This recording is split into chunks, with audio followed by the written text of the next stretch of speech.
So I'm gonna put you guys on deafen and then.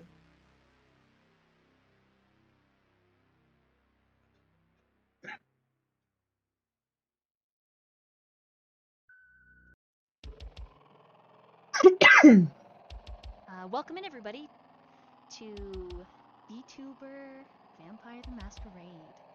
I am your storyteller, Copic Doll. A little bit about me: I am a professional storyteller. I do this for a living.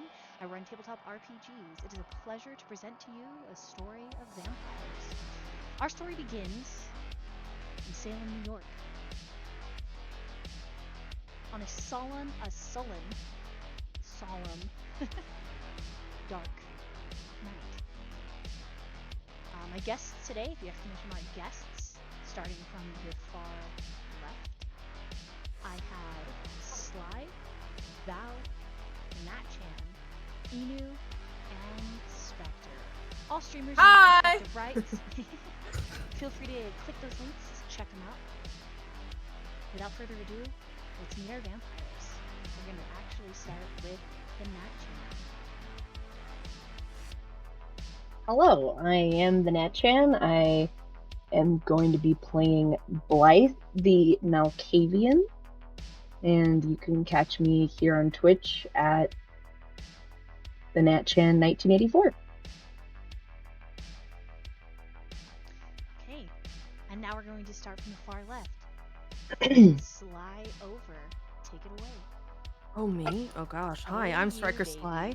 Oh, thanks. I'm Striker Sly. I'll be playing Mads O'Shea, and the rest is classified as per usual with my character. You can find me on Twitch. You can find me on YouTube. I have 2 channels, one for voice acting and one for just my regular chaos. So thank you, and I'm happy to be here.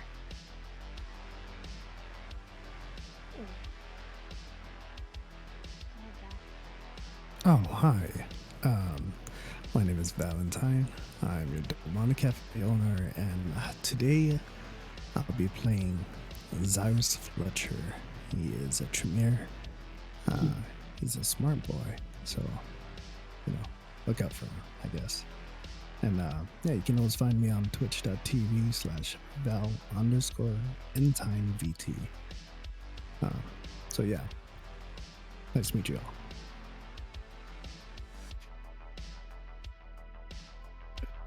Shit. God. So, I guess I'm Inu Onigami. I'm playing Lukas, Belline, the Ventru.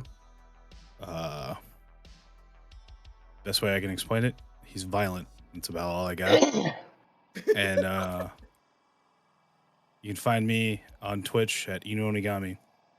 I'm a pirate little VTuber that's just a big idiot. That's all I got.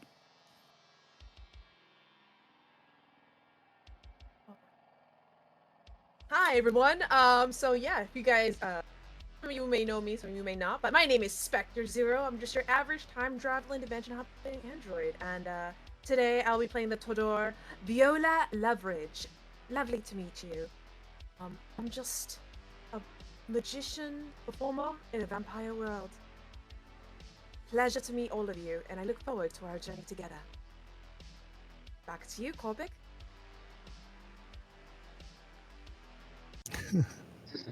Yeah.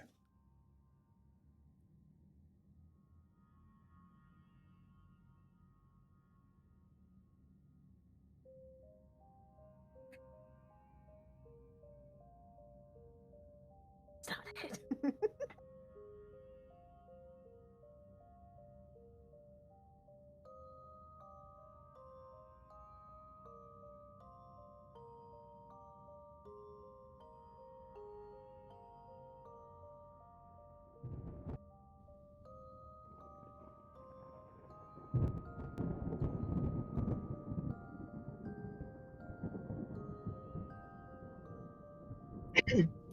Moments after Chat, the sun.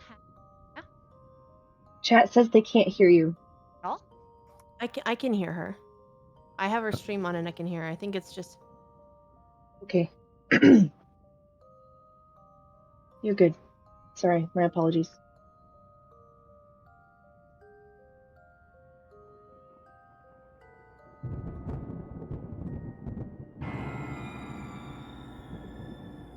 Yeah, I can't hear your voice in stream. Music is a little loud on stream.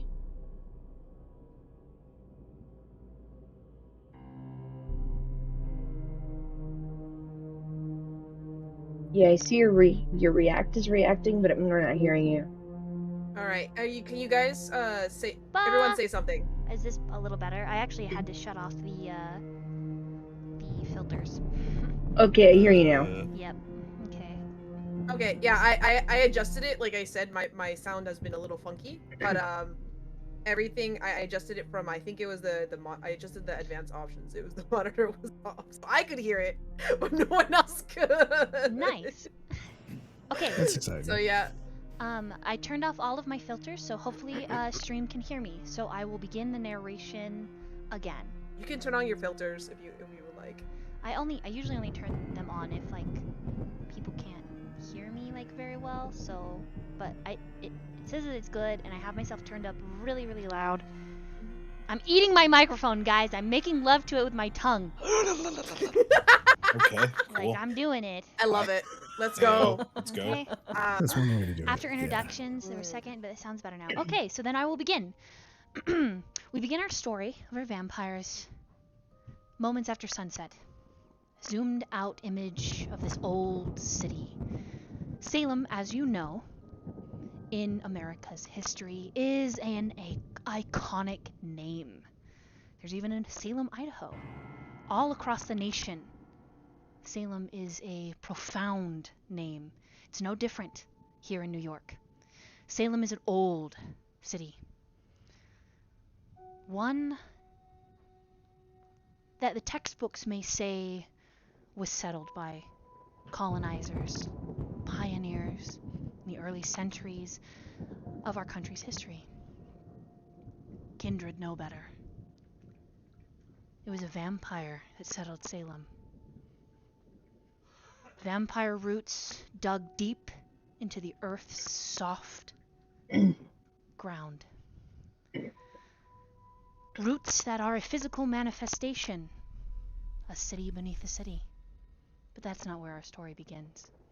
Our story begins in the high rises, in the low squat buildings, in the alleys, in the dark. That is Salem, New York. Overhead, covering the city in a shroud of gray, hiding the glow of the full moon, are storm clouds. No rain, just a distant, threatening grumble. A rumble so great that each of you can feel it in your very bones. We actually start tonight's tale. If you'll look on the screen, you can see color-coded parts of the city. We start in yellow. A protected district. Something that the Baron values highly for its services rendered to kindred and mortals alike. A hospital, but not any hospital. We start in the sub-basement with a doctor. Though he's just awakened, is already hard at work. Val? Hello. What is the first thing your character does for his morning routine in his lab? I think, first things first, he'd, find a newspaper. Start off nice and slow. Just reviewing current events and all the likeness. Okay. Flipping through the newspapers, the current event that catches your eye. It's in a sub-column. There's only a hint on the front page. You flip to page I-9, which is the very back of the newspaper. A murder. Gruesome. Discovered by a up-and-coming detective, Auric Andrews, working in tandem with the local PD. No further details released at this time. Across from you, a sudden sound draws your attention. A cup being set on a plate. Julia, wearing her lab coat, her hair done up in a tight coif, her skin pale, her beauty encased in eternal unlife. She seems to be marking something, though you can't see what her hands are marking on. But she's got the tell. Something's stressing her. You notice immediately her eyebrows are furrowed. She's biting her lower lip. She's doing that thing where she's almost growling, but not quite. Something is on her mind.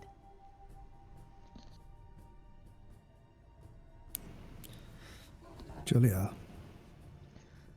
Yes, Doctor? She looks up. you're doing that thing. What's on your mind? Tell me, child.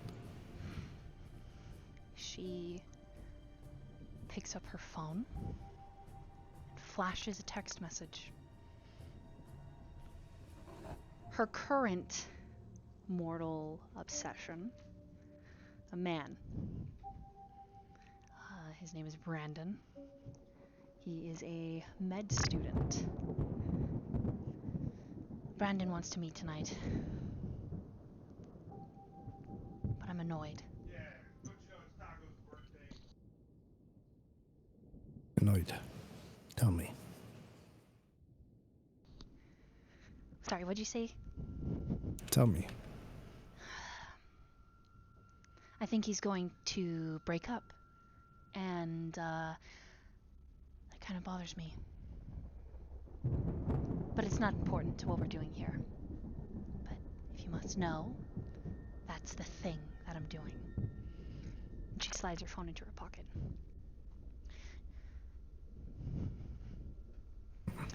The tea that she brings to you is darker than red wine. She sets it down, and she notices where your thumb is on the column. Pretty gruesome, isn't it? Yes. It's interesting. Yeah, details of the situation. I think Xirus will grab her by the wrist, look up to her. Brandon couldn't be continuous distraction of yours. No, I promise he won't interfere with my work. Good. Okay. On you go. She kind of rolls her eyes a little. As you wish. She pauses. Is Michael coming in today? I'm not sure, but I would like to talk to him. Please let him know. Of course. Good. Your phone does bing.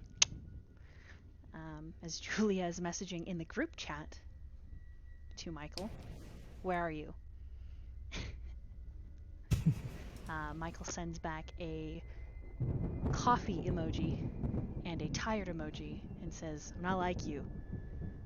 I sleep at night. You need me, Doc? Yes. Tell him. Tonight. He just sends back on my way.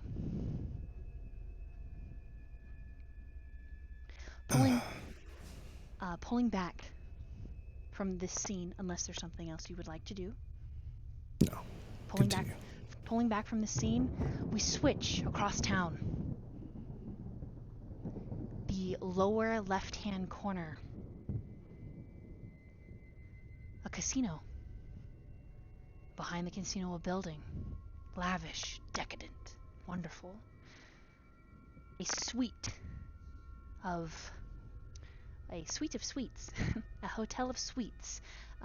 Lush apartments. And in the penthouse, Viola. Viola, your night begins with a phone call. Not again. I check the ID. Who do I see on my phone?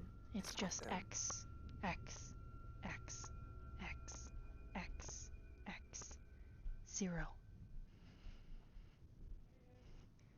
Viola shakes the phone a little bit.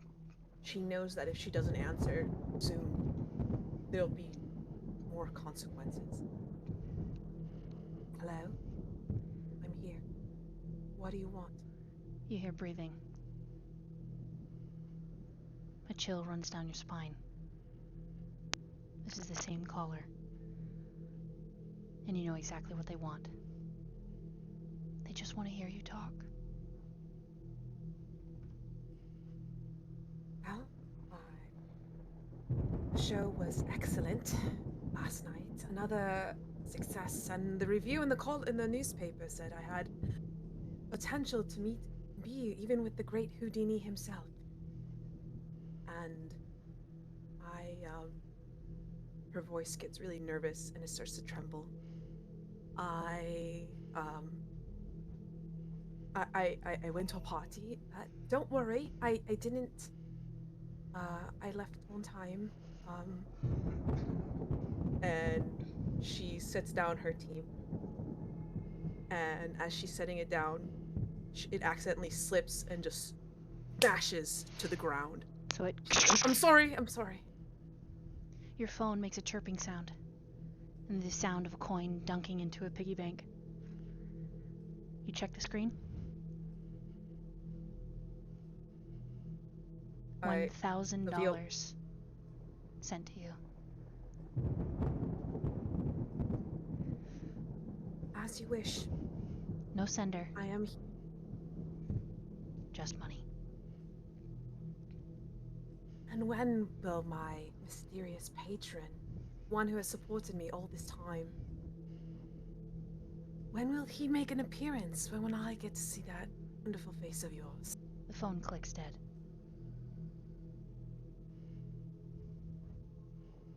She smashes her phone on the table. Okay. This God phone is... fucking damn it! This is your second phone. This phone showed up in the mail mysteriously a couple weeks ago. New model. But it's very clear who and what it's meant for. Your other phone is conducted business, personal cell calls, but this one is for the silent caller. I check to make sure to see if it's correct or not. How hard do you slam it? When you're hitting it on your bed? Yes. I would actually like you to make a roll. How emotional? First roll! First roll! First roll! Let's go. How emotional does this phone call make her? Would you say? To me, seems pretty fucking emotional. She said, "God fucking damn it!" I don't know. I'd like you to actually make a rouse check, Miss losing your shit a little bit. So that's a D10 roll. If you roll a 6 or above, your hunger doesn't increase. If you roll 5 or below, it does. Parent. All right. Oh, God damn it! I got a 2. Okay, so you are hungry. I also let me see what test I want you to roll, because you're so like rah! I actually just want you to roll your strength. So the number of dots that you have. Mm-hmm. Roll your strength. Oh, I have 1 dot, so it should be fun. So yeah, I mean, again, 6 or above, you don't break phone. Below 5, you do. Dice. Right, different dice. Come on.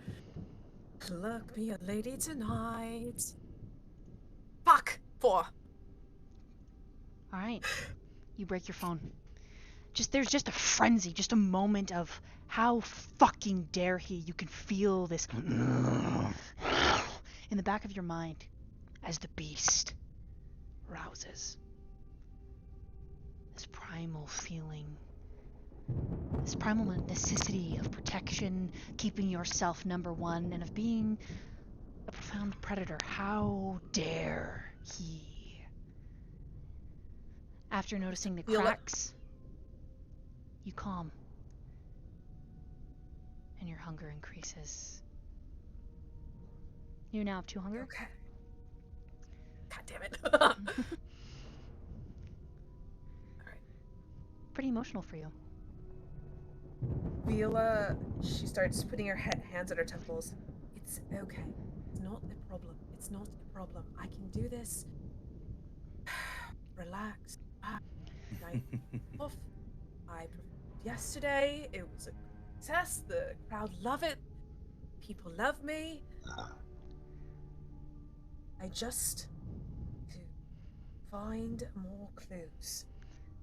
Your Just a business little phone longer. rings in the middle of your monologue to yourself. Oh, hello, Viola Loveridge. How may I help you? It's your stage director, Emily. And she says, Viola, great to hear from you. Are you all set for tonight's show? Of course, darling. I'm always ready to please the crowd. Great, great, great. So, big news, big news. Mr. Brown, is going to be there. He's actually rented the balcony, the booth. Mr. Brown. Yeah, Are big you show serious? for you. Yeah, big show for you, big show for you. Oh my god, Emily, I'm so... Thank you, darling. I'm so excited for this. I'm so glad that... Oh my god, thank you. Oh my god, I I know, gotta get it's ready. incredible. It's incredible. The amount of money that he's put into this show for you, Viola. It's insane. You're gonna love it. It's gonna be great. If you want to Good come, for all of if you want to come down us. to the casino and start getting ready early, I can call the makeup people and we can get you ready early if you would like to, just so you can, well, only if you want to greet him. He should be here soon. He said he had a couple of errands to run before he showed Of up. course. No, not a problem. Oh, great. Would you rather me send them to your penthouse, or do you want to come? I mean, it's up to you. Whatever you're feeling. I don't want to stress you. Oh yeah, it's better if you send him here. You know, I have so much to get ready. Right, I okay. got the latest collection from Versace, and I'm so excited. Right. It's wonderful, absolutely wonderful. Okay, cool. Oh, I will send them to you. Let me call the makeup and hair people, and I'll send them to you. And I'll call you as soon as Brown's yes. here. Right. All right. Thank you very much. Great. Hold on. Let me call. I'm gonna have to call room service and ask them to bring breakfast for me to this morning. So excited morning. Oh, great. Yeah, of course. All right. Anyways, love, I got to go. Yeah. I'll talk to you later, Emily. I'm so excited for your show, Viola. You're gonna do great. Oh, it's gonna be great for All me. right. Okay, kisses goodbye. And Bye, love. She clicks. She hangs up. All right. She immediately calls room. Hello, excuse me. I'll take that acai bowl. Thank you very much. Also, yes, Greek yogurt. Thank you. High protein, 12 grams. Thank you very much. And yes, please hurry up. Thank you. All right. Okay, bye. And she makes another call. Hello, Steven? Yes. Thank you so much for bringing the Versace collection guests. But I'm going to be playing a show with, you know who? No, not him. Yes, Mr. Brown. I know, it's so exciting. So hopefully he'll see. I'll tell him that you, my stylist, that you get all the credit for all the wonderful clothes I wear. All right, bye, darling. All right, see you later, love. And she hangs up the phone and she starts getting ready and like just running around. And the penthouse is a mess. Okay. There's clothes everywhere. Nothing seems to be like everything. She knows where everything is, but nothing is clean about it. Like they're just everywhere. Clothes, papers, sticky notes, ideas. It's just like it looks like she's been there. It looks like she's been living there for years and years, like for 10 years or so, but that's clearly not the case. Okay, awesome. Give me 1 second. I gotta check something.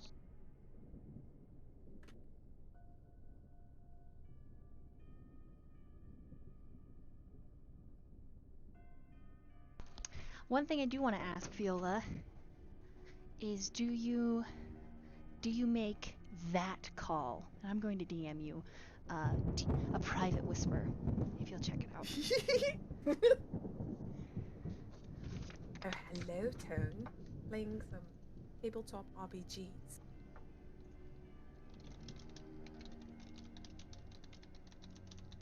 I'm gonna have to watch more like messages.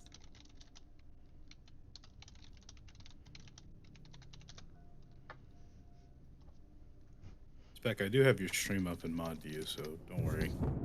Nice.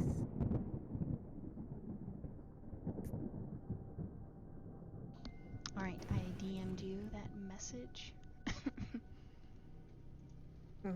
I responded. The whisper.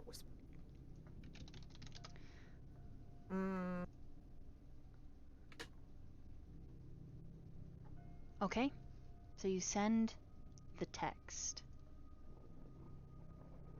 And I'm just like, fantastic. So this is technically a third phone, kind of, not exactly. But this phone, she clearly like it's in a place that like this phone is not like a smartphone. It's a flip phone. Right, old as. It's an old raggedy flip phone. Gotcha. And Viola says to herself, "That's one step closer to finding you, son of a bitch. Think you can keep a cage bird? No matter how many trimmings, I will find a way out." And she gets ready for her performance. Okay. All right. Zooming out. Moving again across town. If you're looking at town, we move into the blue section. The section is run by an Alistair Knox. The scene takes place on a street corner outside of a club. There is techno music spilling out through the partially opened entryway. There's the typical red velvet line and bouncers. It's not a bouncer that this scene takes place in, but Lukas approaching the bouncer. The bouncer is called Little Mickey. He is a 6'6", 250-pound human. He is husky in build. Doesn't have the same kind of muscular build as Lukas, but when he spots you, his eyes kind of light up and he smiles. He says, "Hey, how you doing, Lukas?" Oh, you know, another night, as always. Same old shit. You missed it. Girl overdosed not a few hours ago right here in line. Kind of funny. What'd they do with her? Well, cops, ambulance.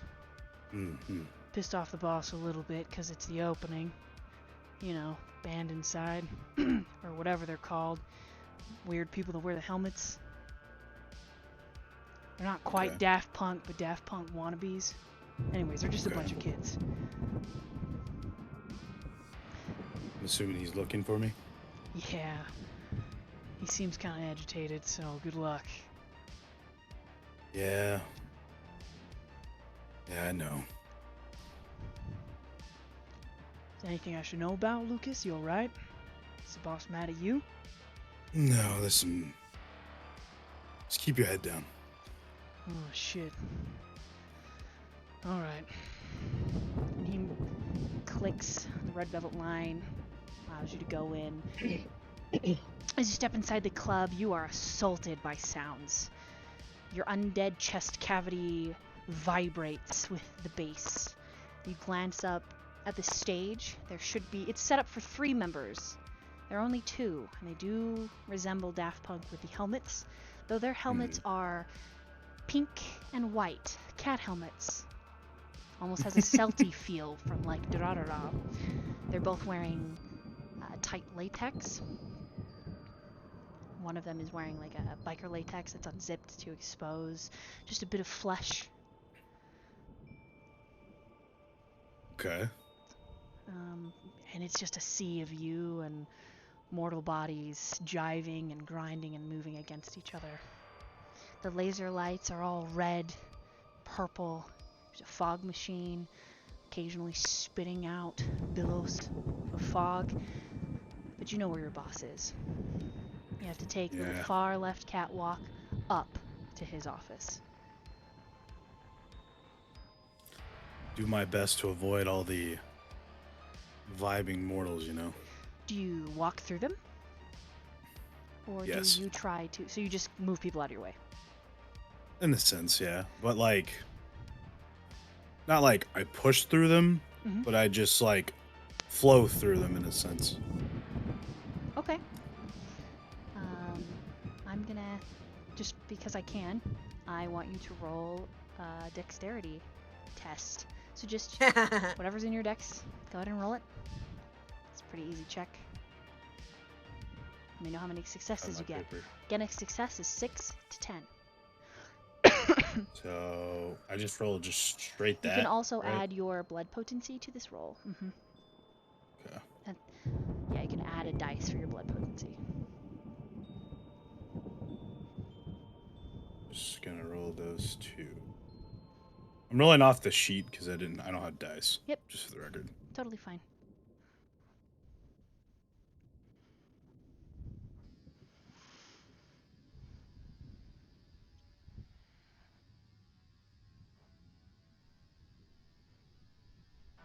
What'd you get? I think it says 1 success of 2. Okay.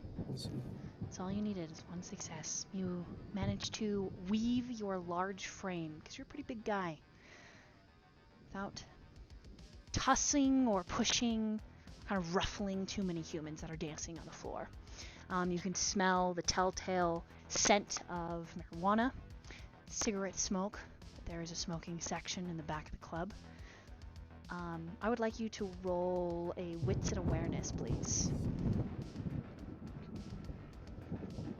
As you're moving. do I roll those together, or do I just roll?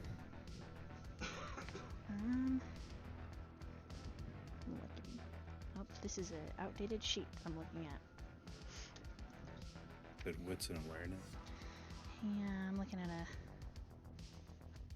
old Vampire the Masquerade character sheet. Doo-doo-doo. Let's see. Let me just pull up your sheet on Roll20. And that'll help me a lot.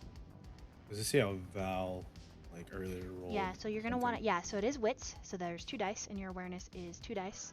You can go ahead... I'm feeling generous. Add your blood potency to the dice pool. And replace one of those dice with one of your hunger dice.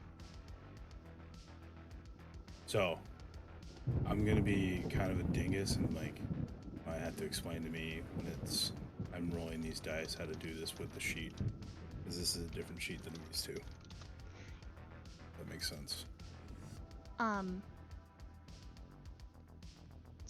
So you just, if you want to click on here, you can click on wits and you can click on awareness. And then, so, oh, okay, I see how I do this now.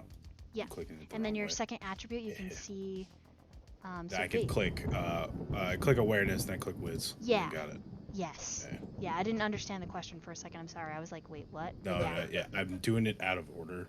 Yeah, Brain. it's me doing it. I'm like, wits and awareness. I should say awareness and wits roll, please. Yeah.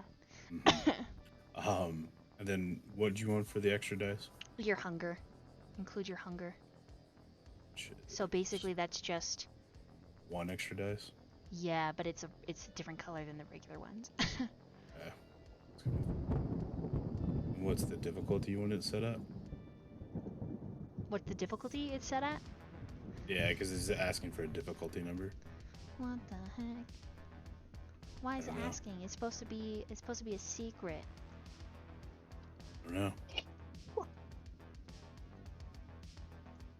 Do you just want me to roll it and then you Yeah, just tell me just what just I... just okay. just leave the difficulty as it is.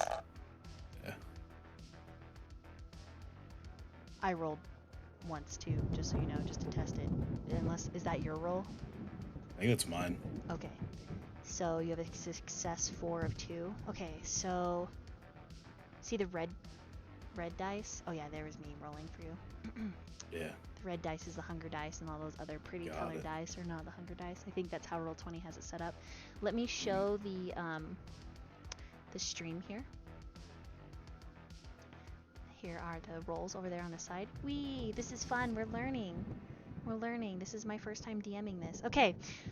4 is high enough. You spot an individual underneath one of the catwalks. There's a glowing drink in hand, but they don't seem to have touched it. He is utterly familiar. Classically handsome, faces all hard planes and ridges.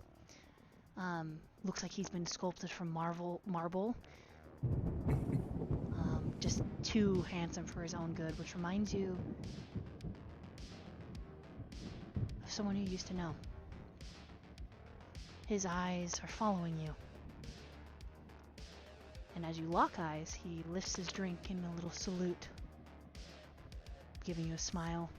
And then he turns and he moves into the crowd. As he moves into the crowd, do I lose track of him? You do not, with 4 successes. He's actually very good at blending in, but thanks to your heightened senses, you're just better at tracking than mortals. And you can follow him through the club. He actually moves into one of the private dining areas, opening a door and slipping in. What you don't track from him, which is what impresses you, is when he lifts his hood. He lifts a black hood, and for a moment you're like, where did he go? But you spot him as he opens the door and enters.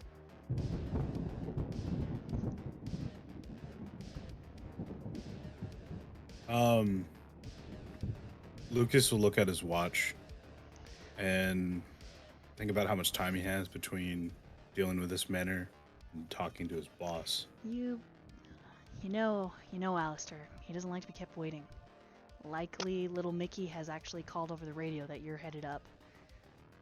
Okay. But it's up to you. If you want to follow this guy and not lose him, it's on you. Whatever you want to do. Lukas will find one of the workers here Okay? and point to the room that the individual went into. He's like, and tell them to keep tabs on the person in there. You have a couple options. And You grabbing a bouncer, you grabbing someone who serves Yeah. drinks, you grabbing a dancer. bouncer. Bouncer. Okay. This is a ripped female. She's pretty short, but you've seen her throw guys twice her size. She goes by Hex. You want me to... She says you want me to throw down? No. I just need you to keep an eye on him. And if anything weird happens, let me know first. Oh, whoa. I've never seen you interested in anybody. I didn't know you liked guys. It's not that. Oh? He's dangerous. Oh. You think he's a dealer? Mm-mm. Stuff that I need to handle. Oh, shit. Cleaner stuff. Alright. Fuck. You owe me. You owe me. $100. You owe me. Don't worry. I always pay. Yeah, you fucking better, Lukas. And she, like, starts moving through the crowd. I'll make my way up to Knox. Okay. His office is all blacked out glass. He can see out of it, no one can see in, but you happen to know that this glass is military grade. There are no bullets that are going to fly through here. When you step up to it, you actually have to wait for him to buzz you in. The moment that you step in to the office, the cacophony of music and blaring sound completely cuts off. And you are left in almost complete silence with your boss. He says, Lucas, glad you're here. Forgive me for being late. He glances over at his glass-faced black clock. His whole office is sleek, modern, done in black with hints of golds.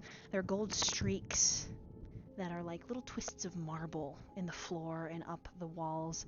There is one picture, tasteful nude of a very beautiful woman, and one plant.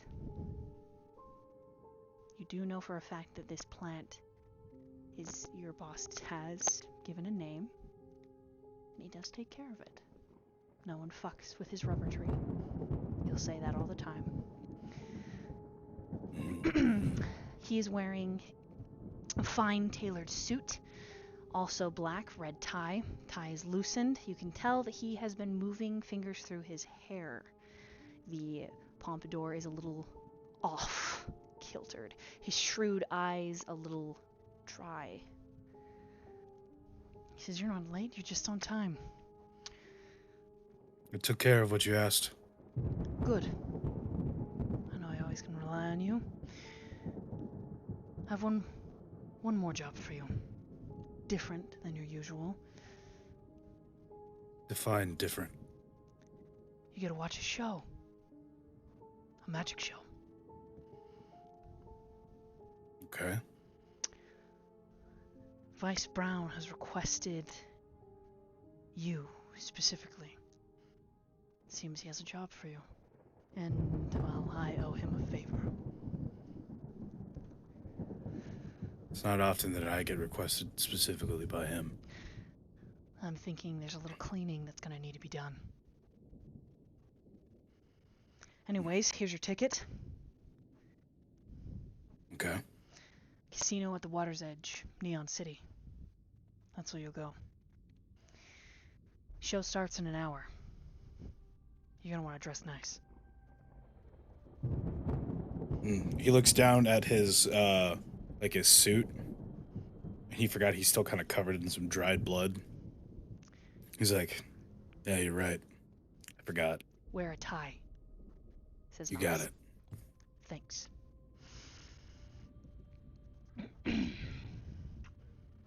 Lucas, before you Yeah? turn to leave, he says, how's everything? How you doing? You alright? I'll be okay. It's like I'm seeing a ghost, but I'll be okay. I did mention I'll make a slight mention to him about what I told Hex, the bouncer or whatever. Okay, role play it out. How do you tell him? What do you say? So I'll describe to him what this is. My brain. I just drink a Red Bull, so my brain can't remember what he told me. That's fine. Right? I slept like 4 hours. Excuse me. So I feel some of my past comes to haunt me a lot, and what I do obviously creates many enemies. And he'll roll up his sleeve. He'll show like a tarot card of the Hanged Man on his arm. Okay. I don't know if this particular organization's coming for me again. Obviously, I work for you, and then whoever's above you. So, I'm not jumping ship anytime soon for no reason. So, if worse comes to worse, I'll deal with it. It's just, I don't like it when my past comes back to haunt me. Because I thought I buried it for a reason. Lucas, I am honored by your honesty. How forthright. No reason to lie. I like that about you. I'll look into it. Kyler has the information that particular job we had to do for you, just in case you wanted. So. Of course. Sure.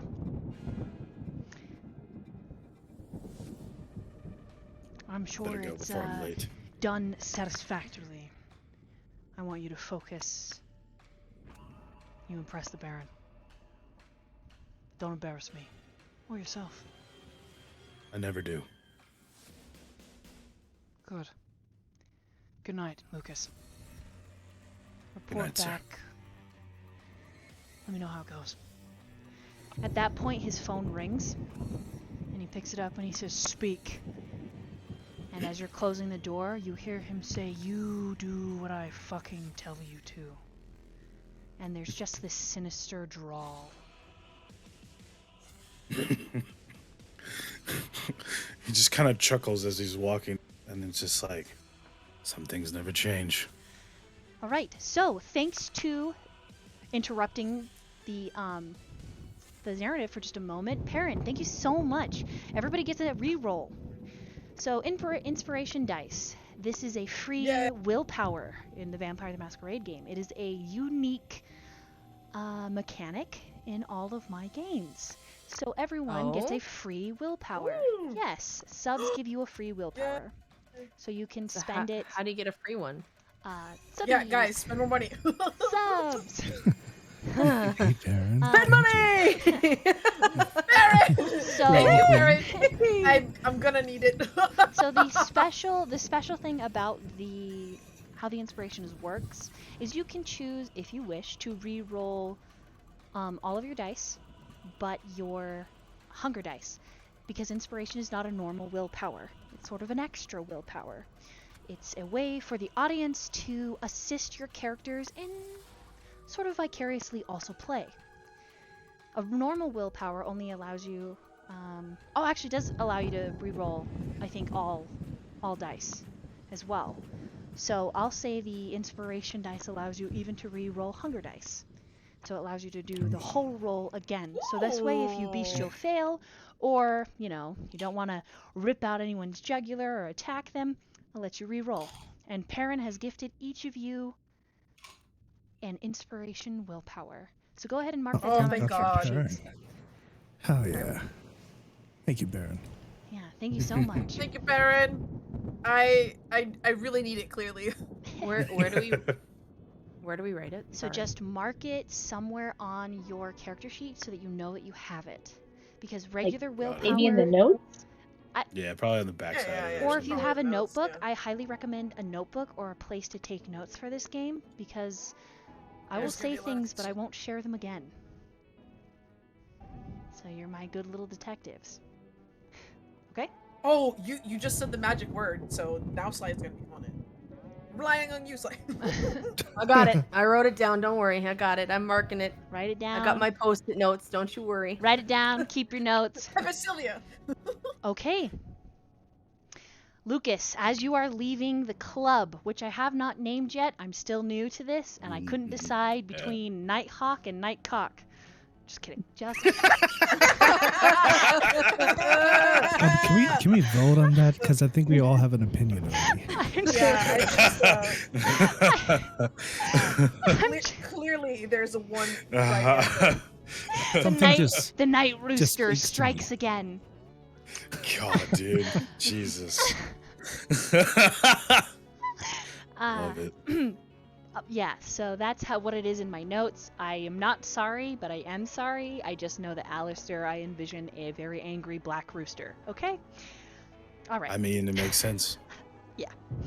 So, you are on your way out of the club, and Hex rushes you and says, Hey. That guy's not in there. And you're going to want to see this. What do you do? Come see for yourself, Lukas. You owe me $150 now. Yeah. You step into the room? Yeah. A tarot card. An old tarot card.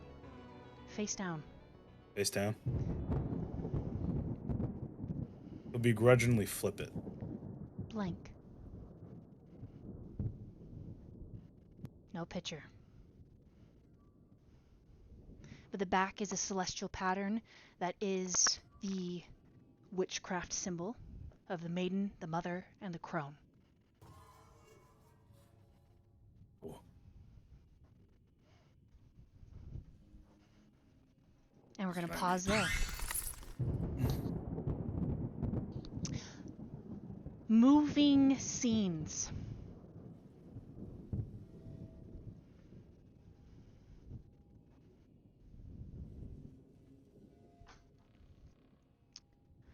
This is going to be fun. Uh-oh. To Neon City.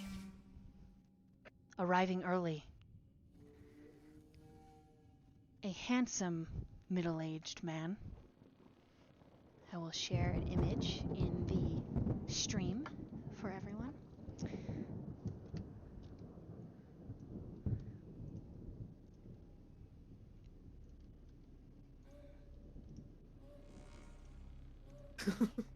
Just get this open. I'm so sorry, it takes me a second.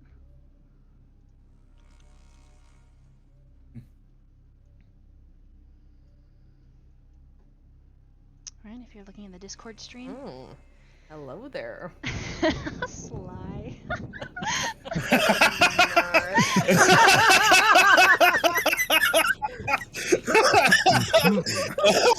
Well, A handsome gent. I'm like welcome, actually middle-aged dying a man. little. I have to lighten the mood, you know?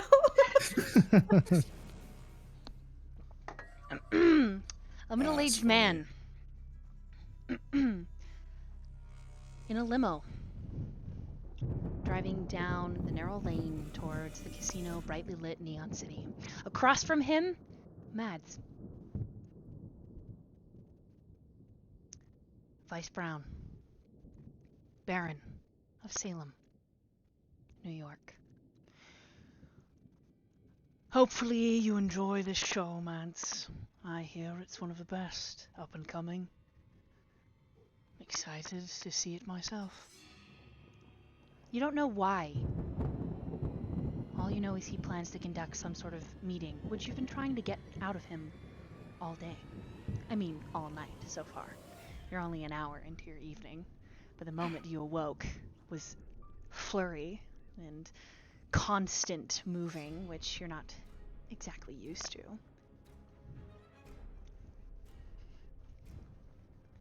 Why are we going tonight?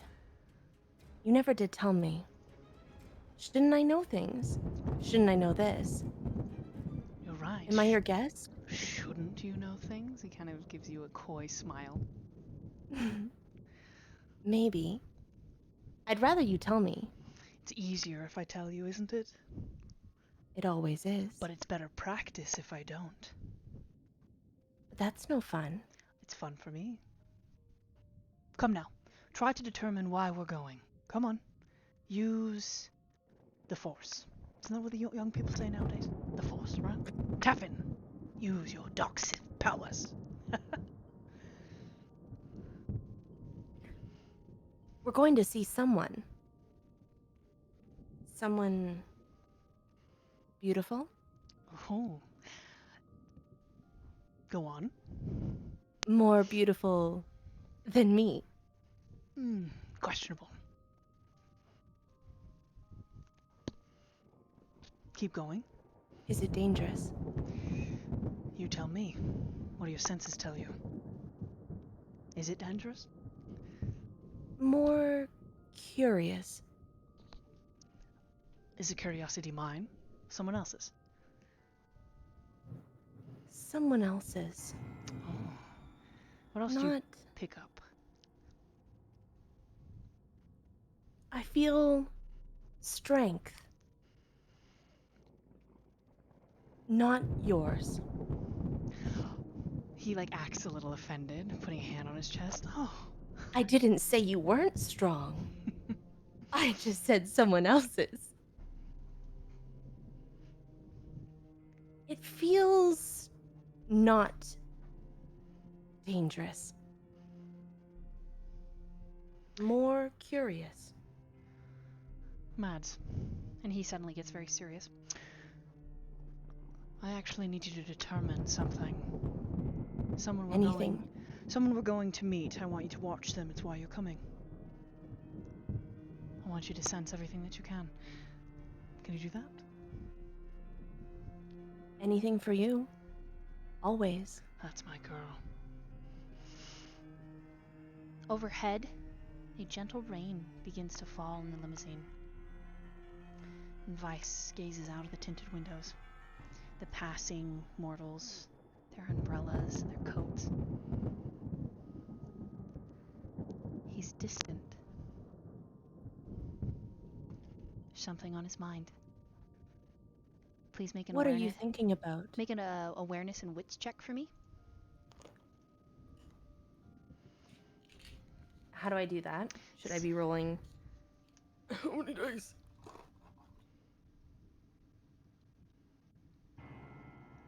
You should be rolling. Awareness and wits. Let's go. 3 in awareness, 3 in wits. Mm-hmm. Add your hunger dice.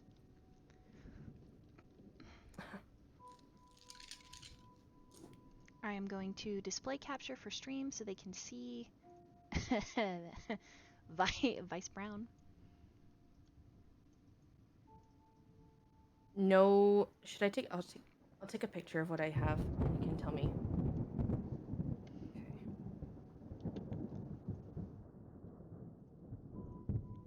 You can just post it in the In the group. yeah, in the group chat. Totally good.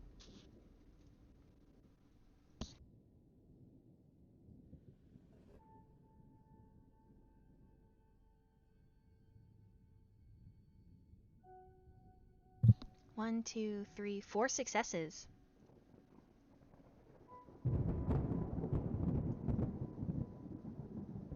All right.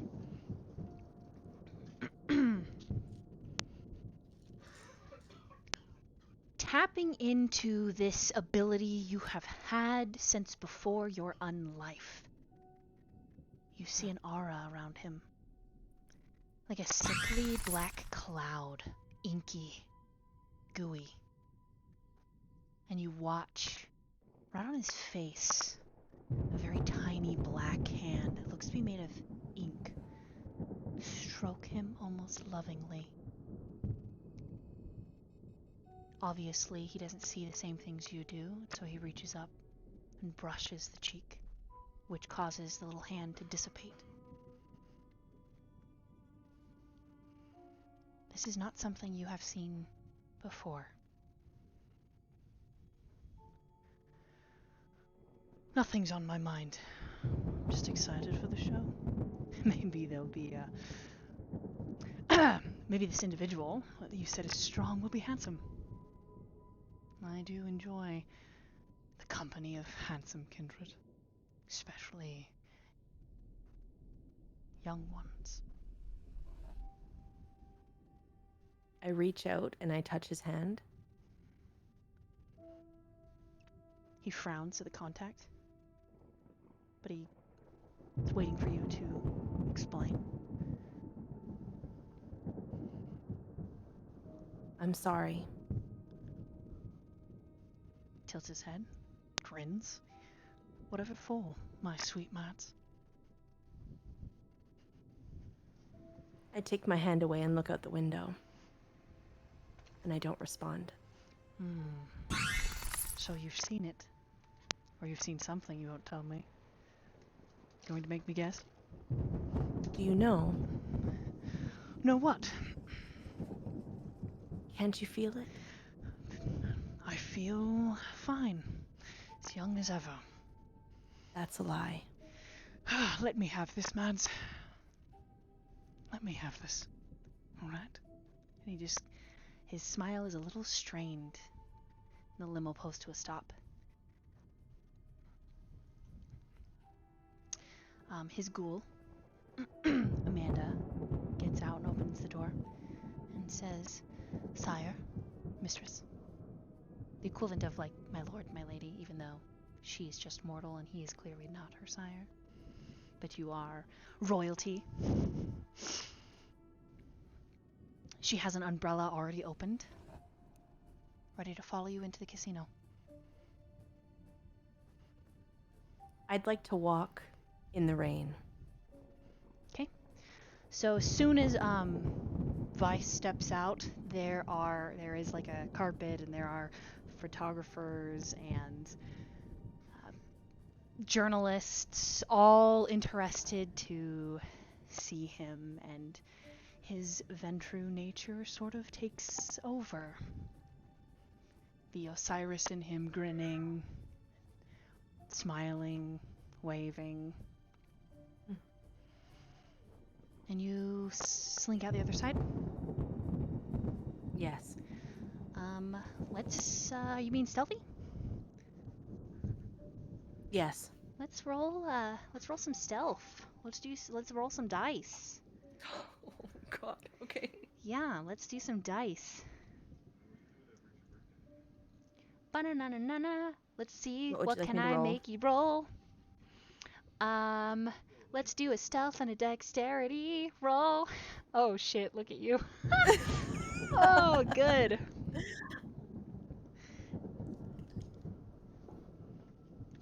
I got a 1 of 2. There is a journalist who does look at you. I flash them a charismatic grin. Okay. They're holding a camera. He looks young, right? This guy, he's got a really large Adam's apple. He's really lanky. He's wearing a yellow raincoat, and he lifts up the camera like you're this young woman sneaking out of Vice Brown's limo. What the hell? And he goes to take your picture. You flash him a grin.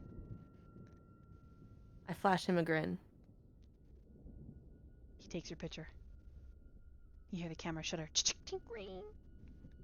And he kind of smiles back awkwardly and is like, he's got really large teeth for his pretty narrow face. Big nose, large glasses.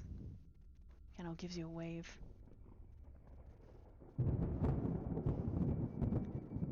Everyone else you managed to avoid. You slink into Neon City.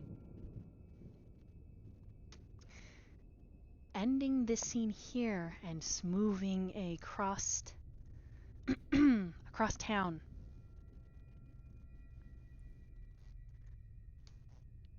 To a newling. A baby kindred. You don't know where you're going, but you know that the man driving you, even though you can drive yourself, he's a bit forthcoming. He told you that you can call him Chad. He has a fine, chiseled jaw. And you find yourself a little bit bored with his choice of music and decide to turn on something a little more your style.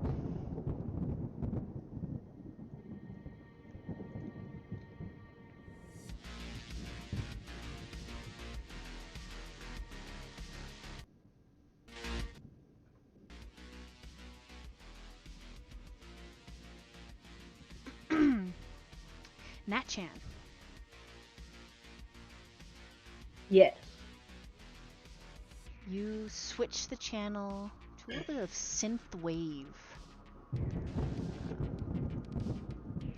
You are seated behind Chad. Do you have any more questions for him? He seems a little... Oh, you don't like this? I think this is great. Way more easier to move with. Whatever you wish is fine, I guess. Where are we going, anyway? Taking you to someone who can answer your questions.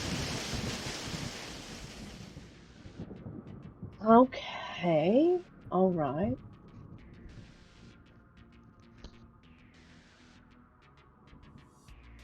At this point, it's begun to rain.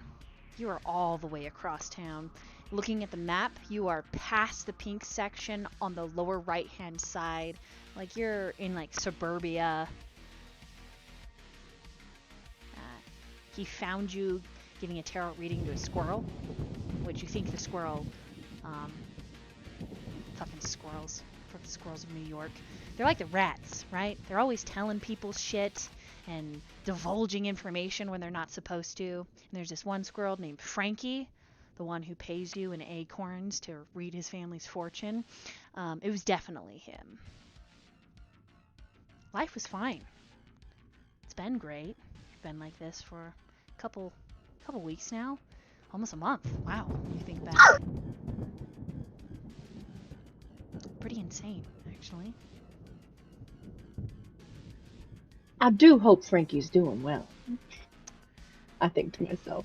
I did tell him he was going to have all the acorns he needed for his family for the season. Steely green eyes meet yours in the rearview mirror, and then return to the road. Chad says nothing. You should let me read your fortune, Chad. That is actually where you met. He did purchase several times he purchased your reading ability, and every time you pulled strange cards, different readings. And tonight was a little different. When he came in for a reading, he cut his hand and he let it drip on the table. You couldn't help yourself. And that's when he said, I figured you need to come with me. And where he's taking you now, you don't know, but he's promised answers. He's promised whoever he's taking you to will answer all of your questions. You're not going to stop getting readings, right? Because yours are always so interesting. Probably stop getting readings, Miss Blythe. Oh, that's unfortunate. I'll miss them.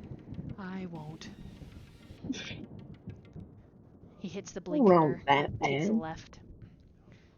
You're driving past the waterfront, the large swath of river. You've turned into the pink section. Seems like you're headed for one of the bridges. Weird. It's mostly industry where he's taking you. Businesses, storage containers. There's some docks and some trading, but it's not like ocean trade. It's like tugboats equivalent, right? There are a few seedier clubs out here. The best one you heard, the best club, isn't a club at all. Well, it does have a club, but the club's in the basement. You only get invited if you're a VIP. Neon City Casino. Built a couple years ago. Never been. You've always wanted to go, but you've never been. Someday I'll get to go to that one. He just, which one? That one. The one with the secret club. You know, like the ones that have signs outside that say, no girls allowed, up in the trees. Secret club. Ah, Not so secret, though, obviously.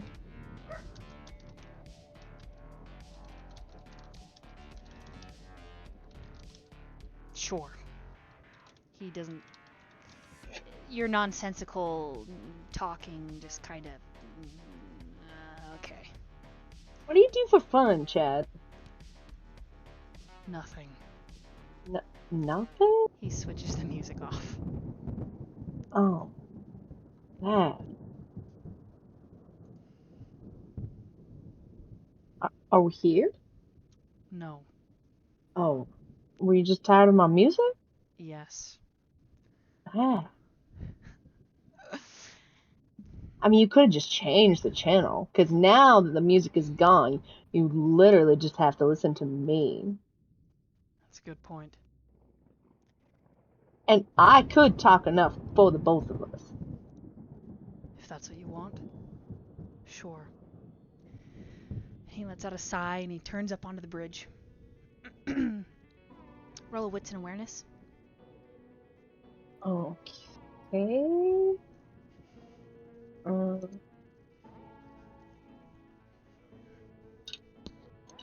So I roll for however many dots I have, yeah? Mm-hmm. Okay. There's 3 in each of those. And then I add my 1 hunger, yeah? Yep. Okay.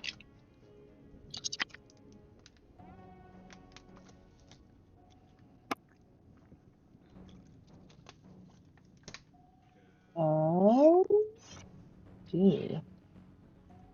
Looking for stuff above 6? Yep. 4 successes. As you are driving on the bridge, you hear a voice, a beckoning, something from the dark, swirling, rushing. I wouldn't say the river's rushing, it's very wide and very deep, but the depths of the river.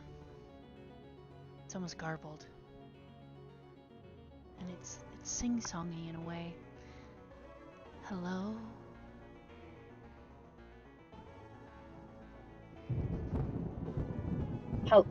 Hello? You say this out loud? Yeah. Chad sighs. Hello. Oh, not you. Third. There's... Okay.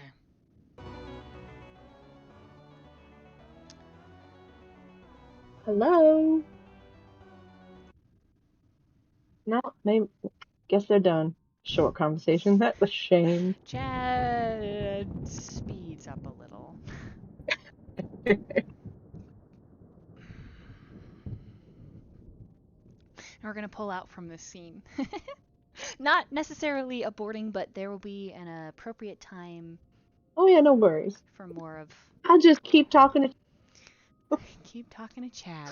He fucking loves this shit.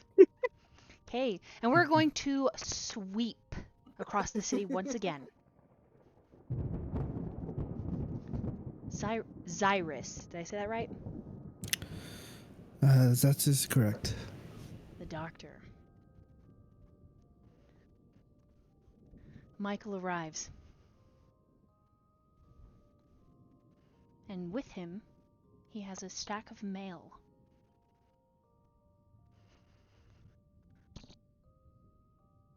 Okay. Welcome. How's your day been, Michael? It's been alright, sir. Good. You know, did some investigating like you asked me to, and I haven't come up with a whole lot yet, but my eyes are trained on Neon City. Good. Tell me what you have so far. Well, I traced her movements. She did go to Neon City. It was one of the last places she was spotted. She was playing the slots like you know she likes to do. From there is where I get caught up. You lost her. He nods. Yeah.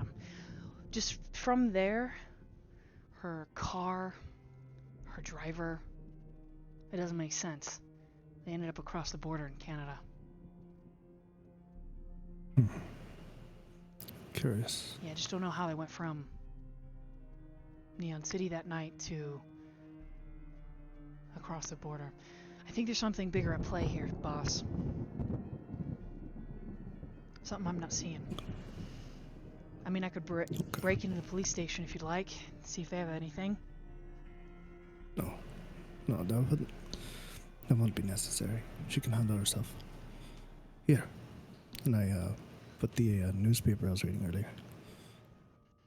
You see this? Show him the article? Mm-hmm. Yeah, heard it on the police scanner. Okay. Why don't you look into that when you can? Sure. You think this is like the other one? Not sure. It's interesting. But I want to know. We could always go to the morgue. Right. Maybe the body's still there. Get the paperwork. Get the paperwork ready. Alright. Are you sure you want me to do the paperwork and not Julia? No. I want you to do it. Alright. Keep it under wraps for now. Oh, are you hiding this from Julia, boss? He leans in. No. Just... You I just don't need more stresses. She's distracted already. Oh, yeah, Brandon. You heard about him? Yeah. weird. She's never been obsessed with a mortal before. You know what? Look into him too, okay? Like a background check? The usual. All right. There's some mail for you. I picked it up this morning. Sorry I didn't drop it off earlier. I got distracted. It's alright. Start looking through it very quick. And by distracted, you assume he took his kids to school. Right. Mm-hmm. Oh, as I'm looking through it, I'm like, so, the family? Great. Yeah. Emma lost her first tooth. So, Good. that was a big Yeah. deal. Oh, I bet. Yeah. Good.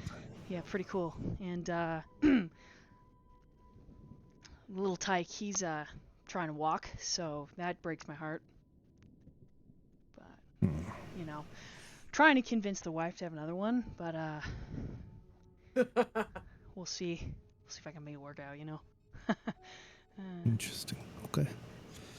Sorry, is that weird to talk about with you, Oh. boss? Is that... No? Alright. You tell me anything. You know I'll take care of you. Right? Yeah, for sure. He moves, and as he does, you hear his false leg click, as if maybe the prosthetic is a little bit loose or in need of some fixing. Michael, Yeah, boss. come here first. Sure, boss. And, Xirus will walk over and kneel down. And he starts looking at his, the prosthetic. He's like, okay, here. We'll tighten some areas and, set it up and... Oh. Michael has been weightlifting, improving his athleticism as he takes his job very seriously. Protecting you and this facility is very important to him. I mean, after all, you saved his life. He stepped on a bomb and he should have been dead. Thanks to you, he's not. Make sure you take care of this. Yeah, no, there was a small chase, and, he did kick me, but joke's on him, I don't have a fucking knee. Do you need another one? I don't want to bother you, sir. It's alright. I can't have you, without a leg. You understand? Right. Of course. Sure. Sorry, boss. Good. Get it done. Go ahead. Of course. I'll file that, mortuary paperwork. Good. Anything else you need from See me? to it. No. That'd be all. And he heads off. You sort through the pile of of mail. Mhm. There is an invitation envelope. You can feel high quality, like the type given out for weddings, or dinner parties, graduations, summons.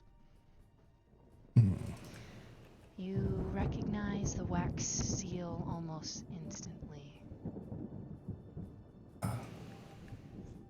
You open it? Yeah. You pull out a ticket to a magic show. And a small letter. The letter reads, Dr. Fletcher, it would be an honor if you would join me tonight for entertainment and a discussion. Signed, Vice Brown. And then there's his business tag, LLC, blah blah blah. Vice wants to talk. Okay.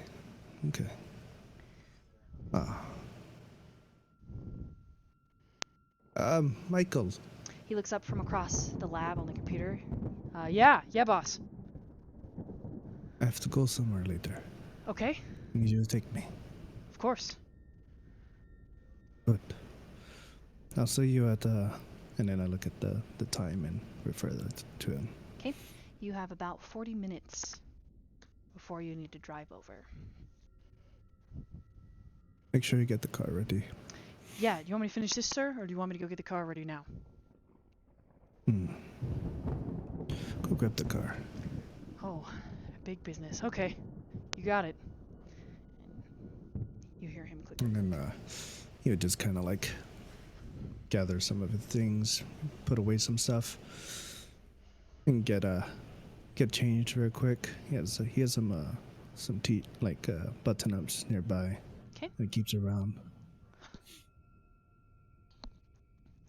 You dress nice? Yeah. Tie? Yeah. Dress shoes? The works usually. The works. The works. Nice, nice, nice. It isn't long before Michael has the car warmed and ready for you. Not that you really feel the warmth or the cold for that matter.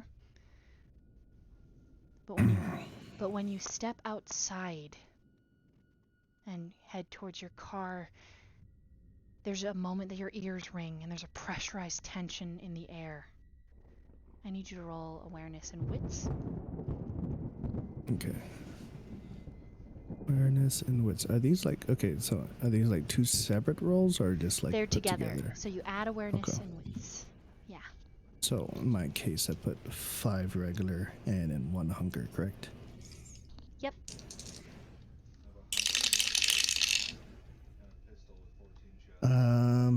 There is 1 crit and 1 success, no hunger. Okay. 1 crit, 1 success, but neither of those are on the hunger dice? Correct. Okay. There are... Dice ASMR for real. There are... You're welcome. There are trees in Salem. In fact, you're right near something called Blackwater Park, which is just dark forest and swamp area. And a lot of those same trees crop up all around the city, especially on the water's edge, which is where your hospital is located. And in these trees, you see an androgynous face. And you feel you only see them because they want to see you.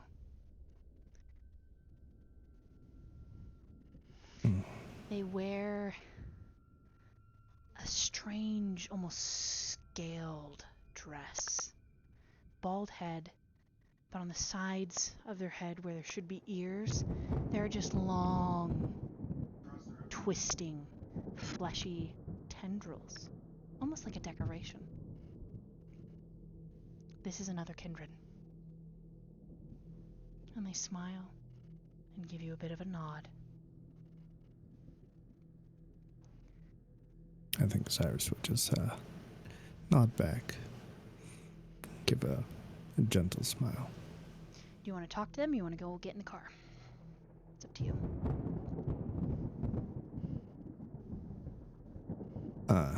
Michael, what time is it? How much of time? Oh, before your show, sir? You've got about 35 minutes. I mean, before you should get there before the show starts, sir. Okay. I go walk over. You alright, sir? Just hold up. You want me to wait here? Yes. Do you need my gun? I said wait. Sorry, sir. Yes, sir. And he waits by He the goes, car. walks over. You walk into the woods. You step into the woods. The presence of this kindred is almost overwhelming. You think they have awe on? Would you yourself like to use awe or some kind of presence? This vampire's presence is pretty big. So, I'll be honest, I don't quite understand awe itself. It just kind of increases your presence. Like you can add it to rolls, so it makes you more better at rolls. I don't know if I have this, so... You might have... do you have... Okay, let me look at your character sheet. You might have, like, Daunt or something. I do. Ba-da-da.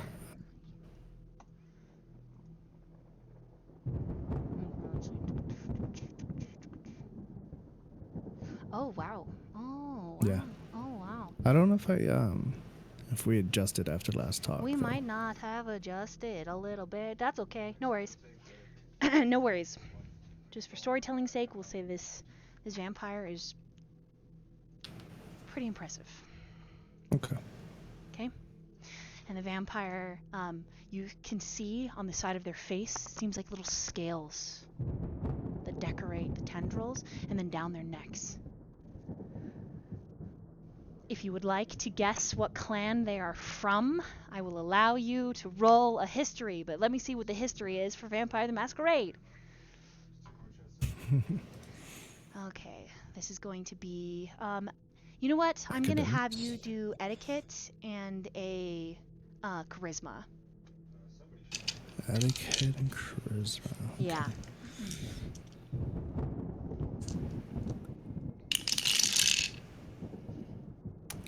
3 successes and 1 hunger. 1 hunger success? Yeah. Okay, this is I'm probably going to slaughter a Tremisk, clan of the dragon, the flesh weavers. Oh, it's Zamisi. Zamisi, thank you. A Zamisi. Zamisi. Mr. Meesix. And look at me. They start in and saying, "It is forgive me for the sudden appearance, Doctor." Oh, no problem. I don't have too much time, but seeing as you've come here, I understand you have business. Of course, yes. My name is Oberon. Hold on. You may recognize, and he moves. I should just say they. Sorry, they move their hand, and you can see this pit in their flesh. At first, you think it's a tattoo. No, they are missing chunks of flesh that form a not only symbol of their clan, but a personal symbol, like a heraldry of sorts. This is one of your investors. Oh. Obra. It's a pleasure to finally meet. Of course. Forgive the... And they motion to the trees around them. I enjoy nature. Xirus looks up at the trees and goes, yeah, it is quite lovely out You here. glance up at the trees. You don't need to roll. You see warped creatures. Their flesh has been twisted, almost like paper sacks. There is a flattened squirrel, still living, moving, like decorations, streamers, almost. In that moment, he'd like to count how many. Okay. This will take a wits and awareness roll, because you're trying to be quick.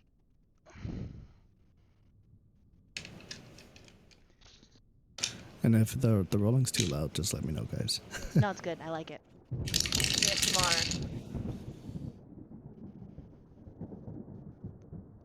There's 3 successes, and then my hunger die has a skull on it. Oh, so that's a bestial failure. Nice. So, but you have 3 successes. So it's Okay. it's still a success.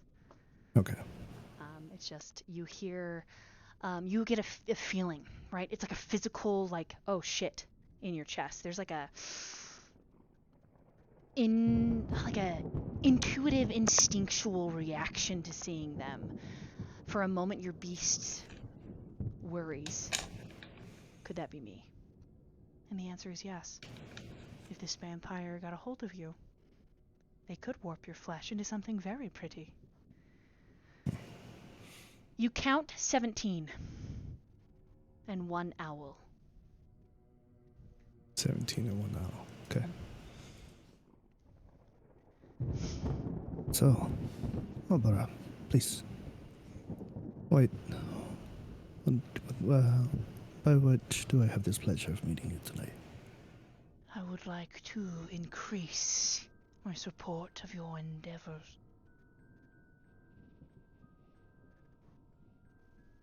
And how will you do this?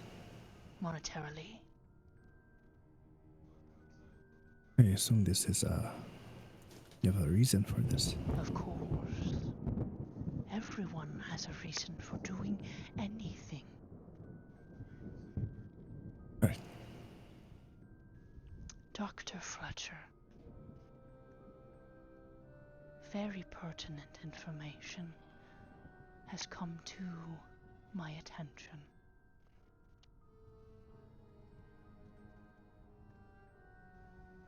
Celeste. Do you have any reaction when he says her name? No, I listen. Okay, I want you to roll composure. Composure. Go ahead and roll, I guess, composure and I want you a performance, but you don't have any in there. You want Is me there a to use my deception etiquette? anywhere? Do I see? Is there deception on this thing? Okay, wait. Maybe like Subterfuge is lying. Yeah, So you can use subterfuge. subterfuge is the lying there's one. also nothing there. Yeah, it's okay. I can just roll What straight about composure. politics? What about science? I don't know. I'm just trying to think. No, those You know what? Just those are roll. all I'm knowledge sorry. Just based. roll. Yeah, you're Just it's fucking okay. roll.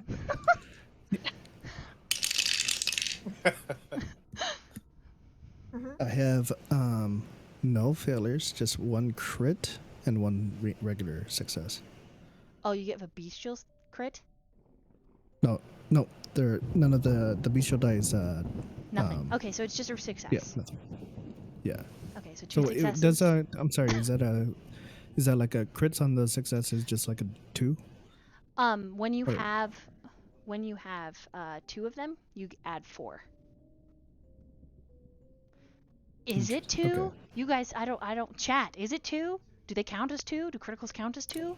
Oh my gosh. Yeah, I don't know how those I only read dice that when you get 2 of them, they count as 4. Hold on. My chat will When end. I played, 10s exploded, so you re-rolled them when I played. Interesting. And so, basically, when you rolled a 10, you would re-roll it again until Right, for the crit. yeah. So I guess that's a DM's call. yeah. Oh, I'm so sorry. Inu, can you explain to me again? So when I played forever ago, when you rolled a 10, it exploded. Basically, you rolled it again for another And on success. So top. that on top of the success that you got, but I think the 2s equal 4 basically. So if you got 2 10s, it equals 4 in total. Right, so I think it just counts as 1 success. Yeah. Unless you spend a You only get willpower to one. fish for a success. Okay. So no exploding die. Yeah, no, I don't think it's any exploding. I'm fairly certain for 5th edition, it's if you roll 2, it's 4. And then just 1 is just kind of a regular success, unless you roll 2 of them, and then it's like, ooh, 4. So, okay. Inu, how do I say this clan's name again? Zamisi. The Zamisi, okay. The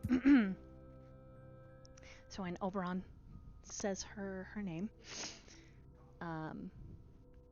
you do have a minute flinch. You can feel it in your upper cheekbone, but otherwise you are stone. But the Zamisi kind of smiles.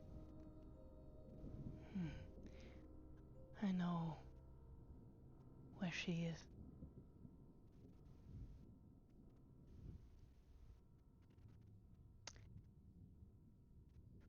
Do me this favor, and I will owe you a favor.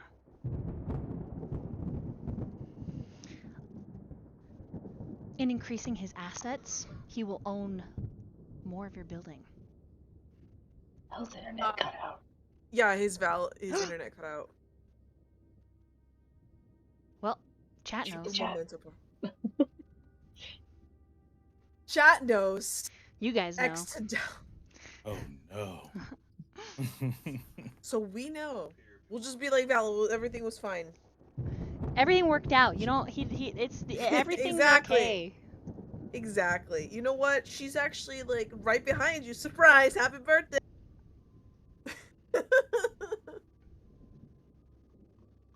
Ah. Beep boop I think Val's got a big storm. We have a big storm here too. So as the thunder's playing and Yeah. the music and stuff, the I know thunder over here is that's like what's fucking with me. booming. Because I've got a storm here too, so it's just like. Yeah, what is up with that? Well, weather. It's 30 degrees Celsius today, and Mother What? Nature It's be 30 scary. degrees Celsius where you are? yes, I Yeah, that's told you crazy. I was sweating all What? day. It's not Dude. even that hot in Japan. Sly Like- was making fun of me because I was wearing a jacket this kind of weather. It's Like a disgusting. Oh, I'm psycho. sorry. Wait, what? You're wearing So a jacket, Inu? That I is was wearing a disgusting. light jacket That is where I disgusting. work. No. Oh my god. Fuck Just off. no. Just no. No. That's what you sound like. Thank you. Yeah, that's a You're not compliment. welcome. Because Inu sounds hot, and then you're just making Sly sound hotter. Oh my so. god, dude. Don't I always sound hot? You always sound attractive. I know. Not answer that question. Just Inu.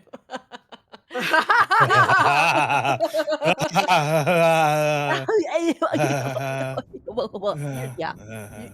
You okay, Val? You back? He's restarting his router. Okay. But yeah. Oh my god! Oh, what I'm gonna do, guys, is like when someone's on, like, this is why I need, like, pictures. And your names, because what I'm gonna do in the future is that when someone's talking, are gonna have our characters and us. Ooh, I like that. So then we're gonna have our characters and us on the board. Cause like, ironically enough, the dice, or right here, the chat works really fucking well.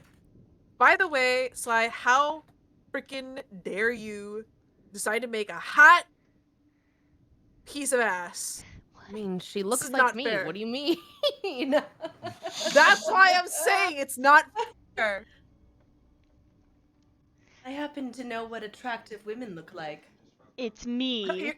It is. It is. You know what? It's because I look at myself in the mirror every day. I'm just kidding. Wow. Oh, dude. Oh, come on. proud of Have a little yourself? confidence, guys. Come on. I'm proud of myself for that one. Yeah, I am. Are you good? That's fair. Yeah, of That's course. fair. Of Good. course. Good. You should be. Oh, God, It's why a is it me, so hot a in this room? Mario. Oh, Sorry man, about Mario that. stuff. Hey. Hi, welcome back. Welcome back, bro. I was Yeah. just distracted by all the things in the trees. It was just very distracting. You're like, oh, that's I'm so back. good. Yeah. Okay, so what am I rolling? Oh, you're rolling composure. Right, I rolled, and then I got what? A crit and a success. Yep. So it's 2 successes. You have a minute twitch in your upper cheek. But everything's solid other than that. You feel it. Oberon smiles and says,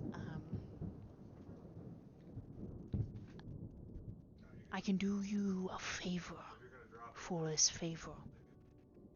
I know where Celeste is. But you do know that in him getting more of your company, he owns more of your physical building. And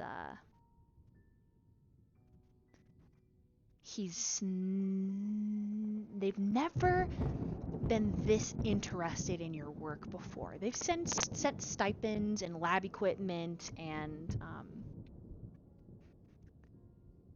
files, interesting things for you to study, some pathogens.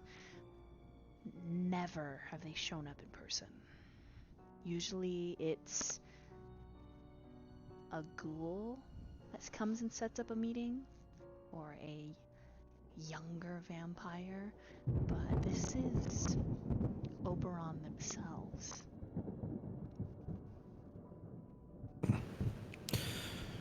And just so you would know, in Kindred Society, favors are a big deal. Favors from powerful vampires are an even bigger deal. It is like a tradition, a law, a touchstone, more or less, to owe favors. It's a big deal. And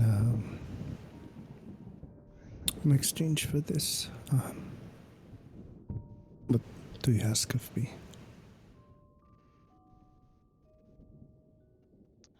added an addition to your hospital.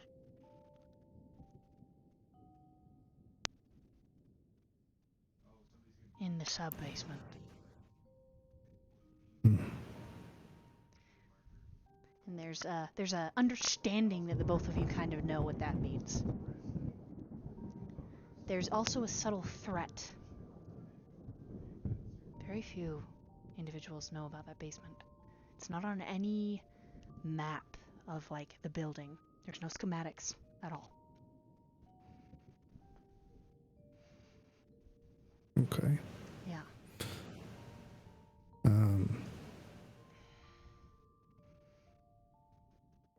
An addition, you said. Indeed.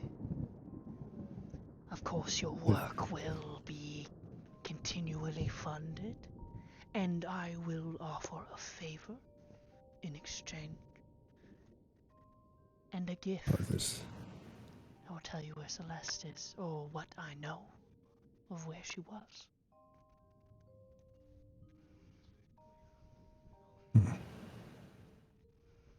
Well. Would you like to elaborate on this addition? Of course. I want an office. And Oberon sort of leans in. And the way the body bends is almost unnatural. There almost seems to be like an extra set of hips that sort of bend forward as the legs still have another stomach that's not bending. It's almost like cocked to the side and leaned forward, giving the body an unnatural tilt.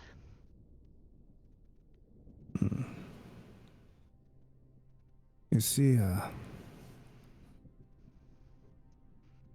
basement is... It's very personal to me. I feel like that's quite a lot to ask for. I'll have to think about it for now. But I was on my way to prior engagements. Of course. I'll we speak soon. Dr. Fletcher. I Oberon. look forward to hearing from you. Soon enough. Thank you for visiting. Good night, Doctor. Good night. As Oberon Nods his turns head. to move, you hear this as the spine straightens. A wave of his hands, which are very lean, very long, sinewy, pale. All of the bag-like animals float down on strings, like he's holding balloons. And they expand, just like balloons. And he carries his set of balloons, including the owl, into the trees.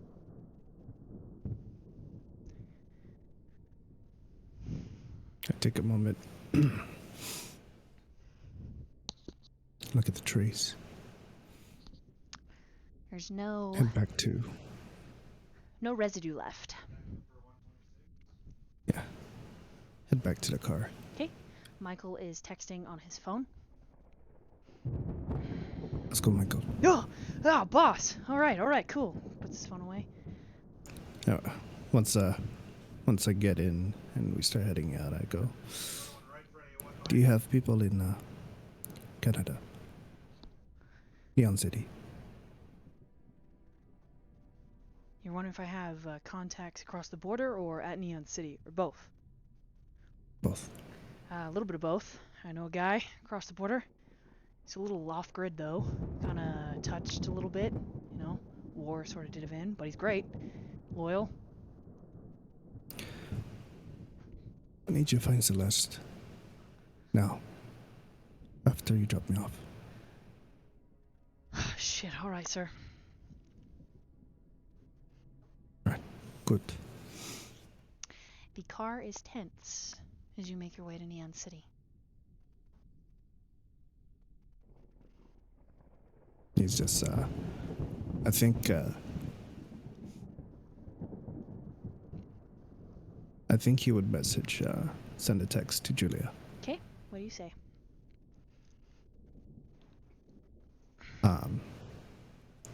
Just find Celeste.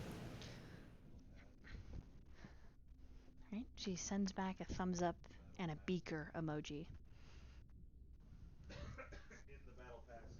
Yep, that's it. Okay.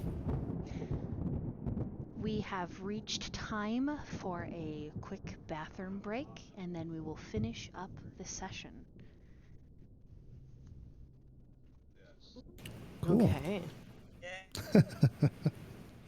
So everyone go potty, and then we're going to get to Neon City.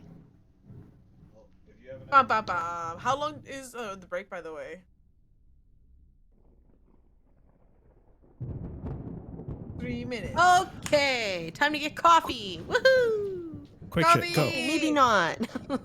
Maybe not coffee. It's 8:30 at night. Oh no. Okay, decaf. Okay, let's go, go, go.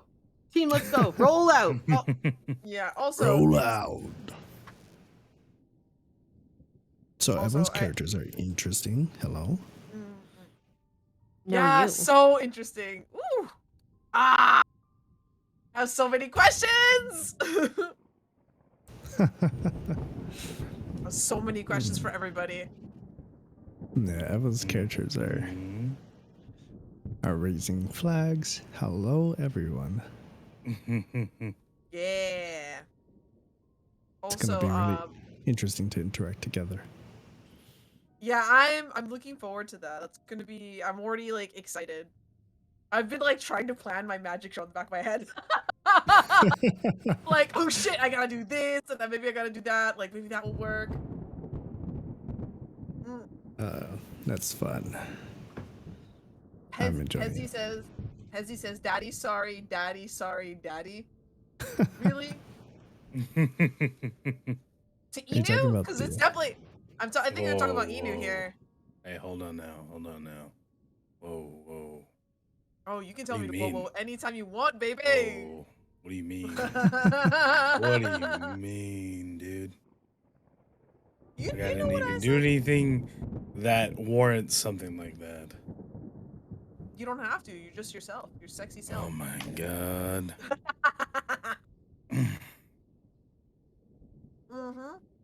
Am I right, Sage? Aren't I right? See, even Sage wants to take off his clothes because you're so hot. I hate it here.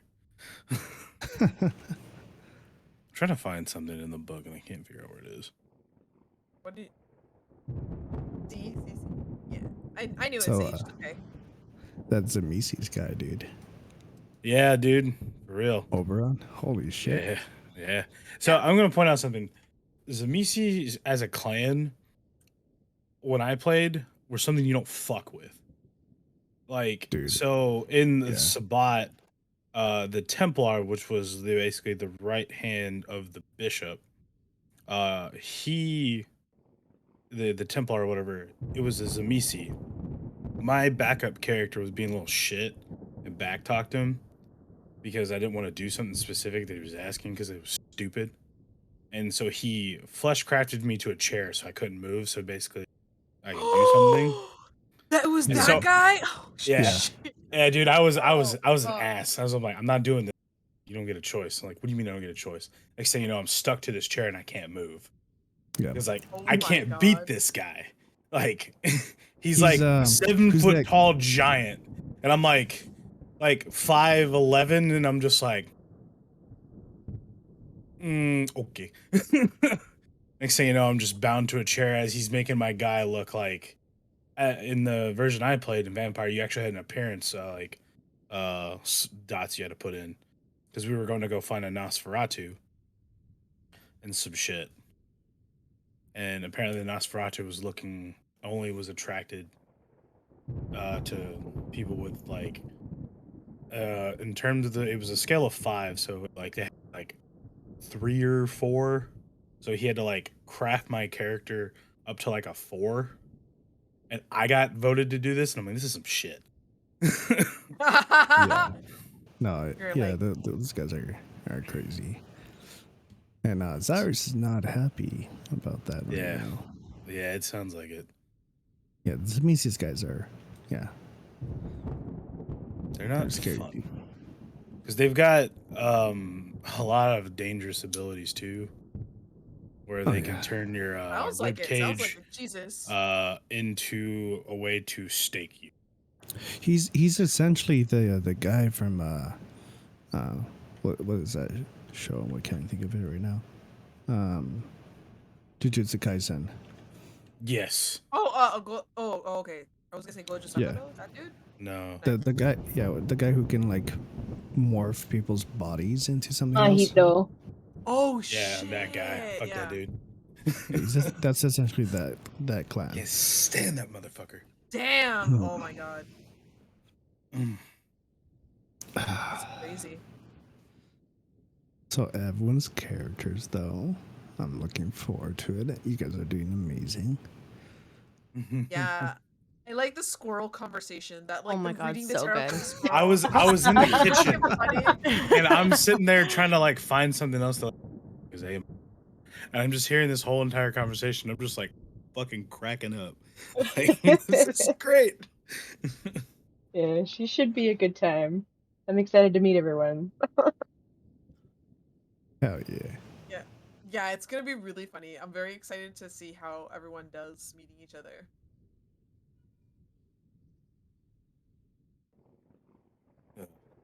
That's where it is. Sorry, you Okay. can hear my animals in the background. They're both shaking in fear from the storm outside.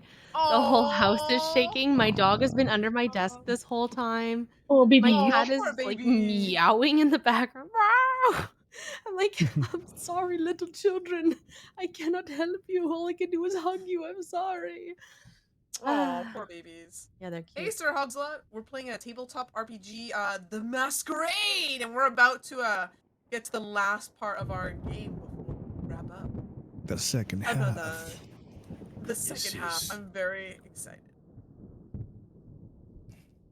Yeah. So we're all vampires. We're all hot, sexy vampires. I wish I was joking, but we're all really hot, actually. Dude, my character's based off of the dude from Durarara. Shizuru. Yep, that's what. Yep, that's what makes you automatically super hot because he's also voiced by Miyano Mamoru, who's like one of my favorite voice actors of all time. So He's just an angry fucking dude that's just trying to live his best life and not be pissed off the whole time. there you go. Like Sounds you all the time familiar. right now. Yeah. Hey, don't attack me here. Look. What? Look. I didn't say anything. I know what you're talking about. That's crazy. I'm just a little doctor, dude.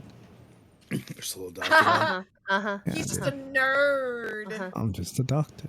Uh-huh. Nothing to be afraid of. Yeah. I don't know, man. All of our characters have a reason why you should be afraid of. My guy's not gonna be subtle about it as he puts a gun in your face. Aki. Aki's my dog. Yes. All right, so. I see it.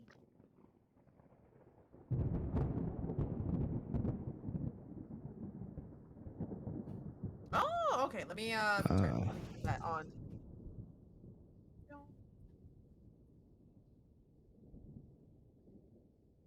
Get it.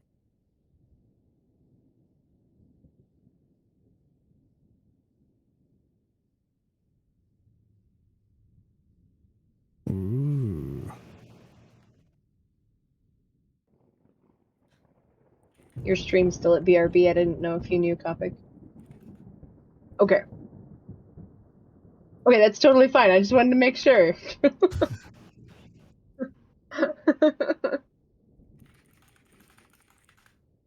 In my face.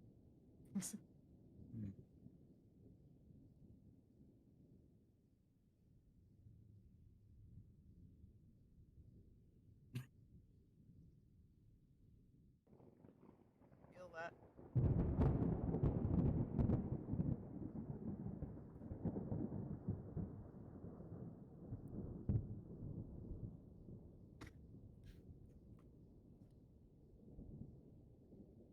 Mm.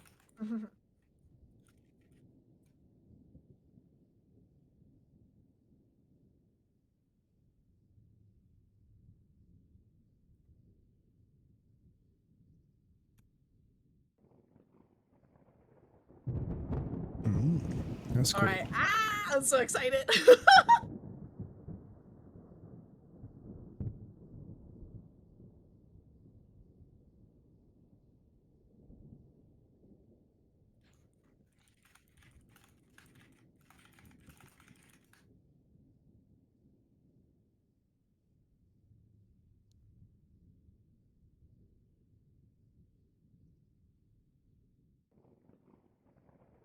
Woo.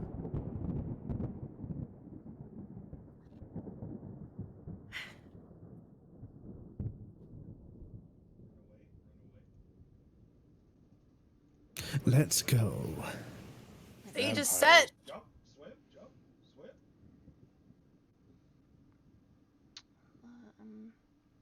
I'm just getting all the music. Sorry. Take your time, no worries. I'm just a Yeah, little no bit. worries, I'm we're a, good. I'm a little slow. Here we go. All right.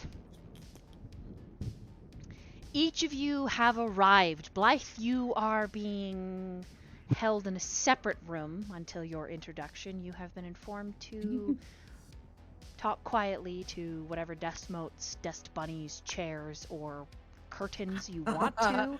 Chad is nearby, and he Oh is my god. also kind of off to the side, frowning at the stage. On the stage, a woman wearing a beautiful sequined dress comes out. Vice Brown, Mads, Lukas, Dr. Fletcher, you are all in the box. The woman on the show stage, which is that little image that you see there, says, "One and all, welcome to the Victorious Virtue Show. You have just witnessed the opening act, and now it's time for the real deal. Are you ready to be awed, to be inspired, to be..." Oh, I almost said diseased, but that's not the word I'm thinking. To be deceived. Disease. Wait, what? Wait, Maybe hold on I a minute. want Wait, to what? be diseased. Bring Aren't we it. already Let diseased? it Come on now. Let To it be happen. deceived in the ways of magic and the occult. I'll allow her entrance to be her own introduction. Prepare to be awed. Prepare to be confounded. Prepare to witness a spectacle of the occult arts. And she bows. The stage lights click off. The crowd roars when the lights come back on. It is no longer the introductress. Spectre, describe what your character looks like. My character is in a top hat, a bright pink, like those old Victorian century, like very ruffled, like bright super pink shirt, a black short blazer, but with the long coattails, and these beautiful thigh-high boots with wonderful shiny leather that corsets like right there, like to her midriff. You see this wonderful 5'7", and she goes, "Ladies and gentlemen, welcome, welcome." And she's like, "Prepare to be amazed, prepare to be delighted, and prepare to not trust your eyes.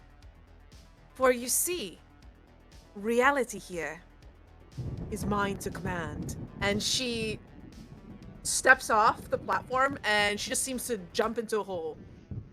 Okay, she vanishes. Do not trust your senses. And she casts awe. Okay, the just- crowd is eating this up. Someone from the crowd is like, "I love you, Viola! I love you so much!" Prepare to be dazzled. And she just like, she appears right on a tightrope, like on the left, stage left. For the visions that you'll see here, the mystic sights, the places we'll go, are not for the faint of heart. And so all of a sudden it looks like the whole arena is on fire. And she's just right in the middle. For I'll take you to hell and back. But don't worry, Viola will always have you. I will guide you through this mystical journey, and together we will test the bounds of reality. So sit back, relax, and let me take you through my vision. And it just simmers into smoke, and the smoke actually turns into like a projection of like it's like a planetarium. And Sorry, I'm in yawn. no problem. And so she starts pointing, and so she starts like doing like moving through the stars, and she's walking on a tightrope at certain points. And then she transitions to like she's like, here, let me read your fortune. And she's like going to like specific human like people and like casting awe and using her skills of quote unquote magic. They are completely enthralled, in love, the adoring eyes, and the obsession. You can feel it just radiating off of their shining faces. And she and then at that point she transitions to the next part of the show where she does a card trick with one of the members of the vampire audience to show like that she ain't an ordinary girl. Gotcha. She ain't nobody's bitch. Yeah. Yeah, alright. So what? You need me to roll anything? Or are they just gonna eat this all up? For a vampire member of the audience, I need you to roll a subterfuge and a charisma. Okay. So subterfuge, alright.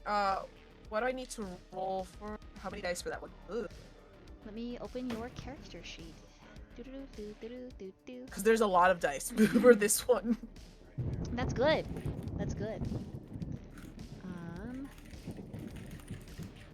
Total dice 1, 2, 3, 4, 5, 6 plus your, and replace 2 of your normal dice with 2 hunger dice.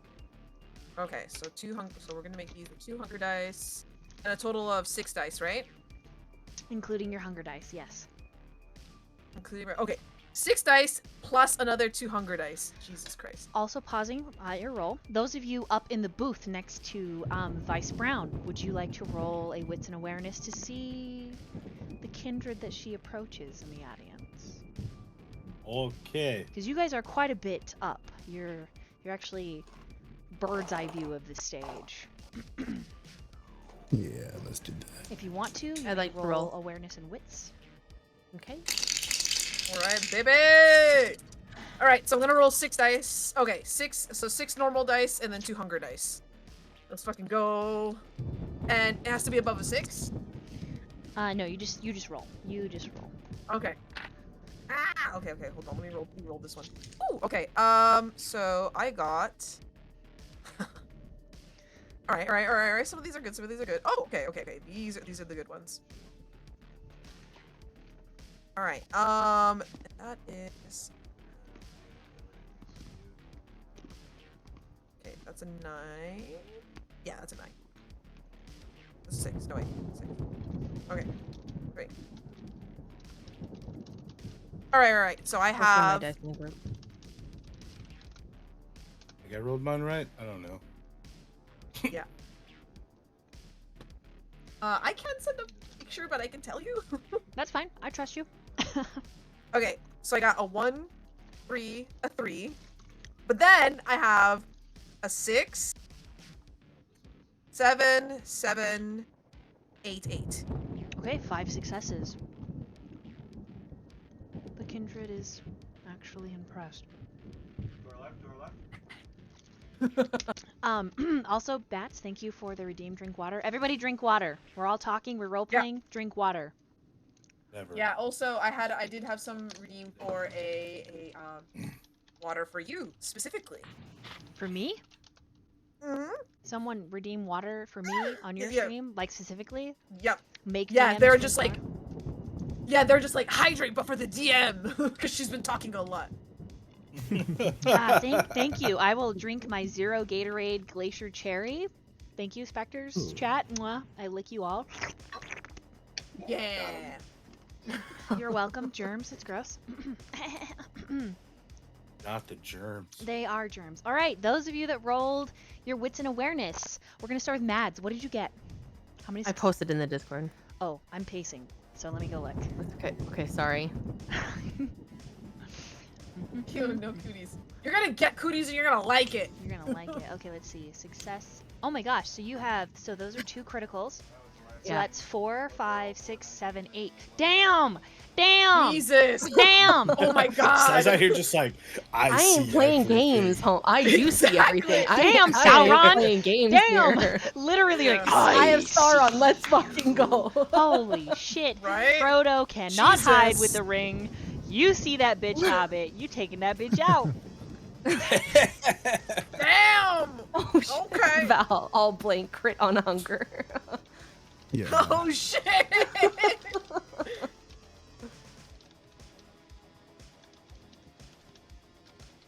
Sly took all my luck for that I last roll. have so much luck. She just stole It's all in my head anyway. I think I know what kind of where your clan is from, and I think that's super hot. Okay, wait. And Everybody drank water, got a hot right? one. They got a Bats is hot one. Bats is Yes. making sure. Thinking. Okay, good. Yep. Yeah. Cool. All Got right. you. So Yes, Lucas, what I did you did. get on your? How many successes? It says I got 2. Okay. Oh my gosh, Dr. Fletcher, how many did you get? I got no success except a crit on my hunger die. Oh my god. Shit. You might want to spend the willpower to. Okay, You have sounds that good. extra dice too. Remember that 1 willpower die, Can your I inspiration dice contest? from No, earlier? just kidding. Yeah. don't even From know You if can chat. use that to reroll. Yeah, from chat you can use that to reroll, right? Thank you, Baron. Pinky Correct. parent. Yeah, parents saving lives. Parents That's saving lives. Sly wrote it down. Let's Okay. go. Let's go. All right. That's 3 successes. Oh, nice. Okay, and Blythe, what did you get?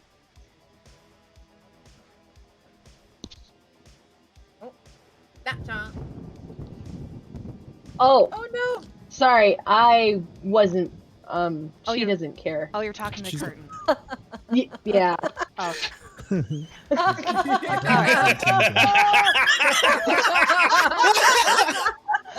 Sorry. Yeah, she wasn't rolling. She's having a conversation. oh, okay, cool, good. Oh God, good. Okay, I love this. Let's go. that's amazing. Right? We'll actually get to that conversation in just a moment. Everyone else that Oh, got at goodness. least 3 successes. Damn. All right. This vampire's name is Lazarus. Interesting name. Lazarus.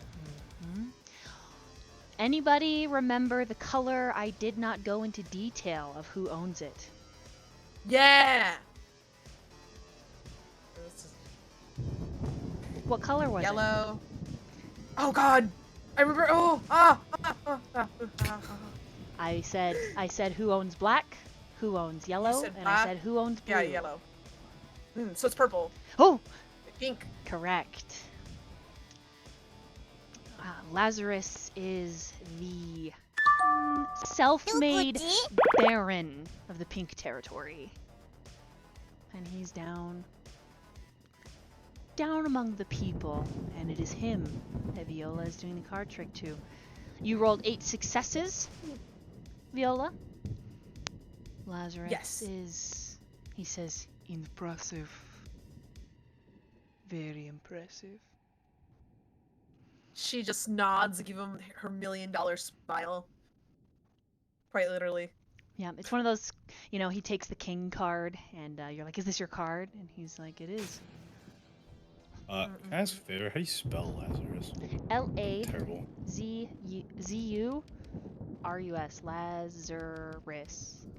Lazarus. So He is- Lazur. Sorry, my dyslexia is You know bad. what? It actually, just spell it however you want. Does Lazarus have a pit? Yeah, sure. I'll put it in the chat.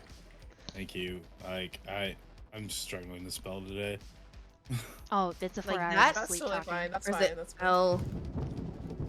Would it be like this? I think you said with U's instead of A's, which also confuses me. Yeah, but it is okay. used. Sorry. Okay. Yeah, okay. yeah, that was Yours is a that's little what it was different. like. My brain was like, I got you.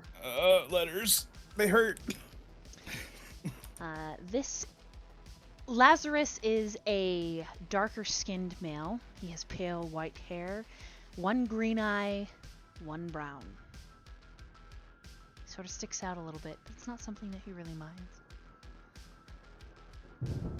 He's also a middle-aged man. Vice Brown is leaning over and he goes, "Oh, do you see that? Lazarus is here. Interesting. He's handsome." I was about and so like when I was about to say like like does her $1 million smile and she gives him a wink, and like her long hair that she at the ends that are usually purple, they're pink right now. They're all pink. They match your outfit. Cute. Yeah, black and pink, definitely in the theme. So yeah. Okay. He gives you an impassive expression. You impressed him once. You can tell he'd like you to impress him again.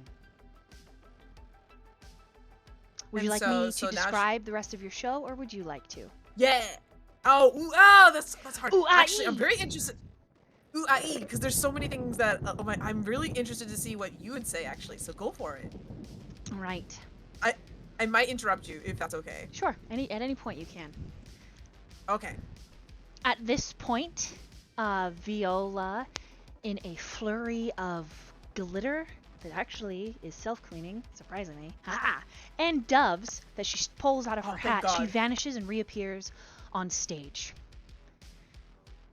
She says something that she terms as a magical phrase, and then she's in the air. All of the mortals are oohing and awing as she soars across the audience. And as she does, she pauses and then descends, almost as if an angel from heaven, which is kind of macabre in and of itself. And she stops at a mortal and she says, I'm sensing something. And she gives them a reading. Mads. Nice. Yes. You feel a tug at your chest at her attempt at being a medium. It's interesting. But she's able to use her awe to ask open-ended questions. She gives this striking heart chord story of a father that passed away who left a watch. The mortal says, yeah, I'm wearing his watch. She says, he has a message for you from beyond the grave. And that he loves you. And it's just, everyone is eating it up. They're like, Viola, Viola, Viola. At one point, the show changes from just small tricks and flying through the air and flashes and bright music and just utter decadence to something a little dark. The lights dim. Her outfit changes in a sweep from this bright, beautiful pink to this blood red dress covered in dripping rubies. She looks like something out of the 20s. Almost like a flapper. And she says, and now something to excite you. Can I have my assistants come on? And they're two very fit mortals wearing leather harnesses and leather pants. Riddled with muscle. Feels like you've suddenly taken a turn into a Vegas Thunder Down Under. As they begin, let's go. They begin to cuff her. Hands behind her back. They gag her. They put a collar around her. Everything that makes the kindreds in the audience, their beasts, kind of snarl. Each of you feel a slight growling. Beast doesn't like to be contained. She's lifted up by these two strapping mortals, probably somewhere in their early 20s, and she's dropped into a tank of water. They set the timer. 1 minute. Could Houdini do this? Good question.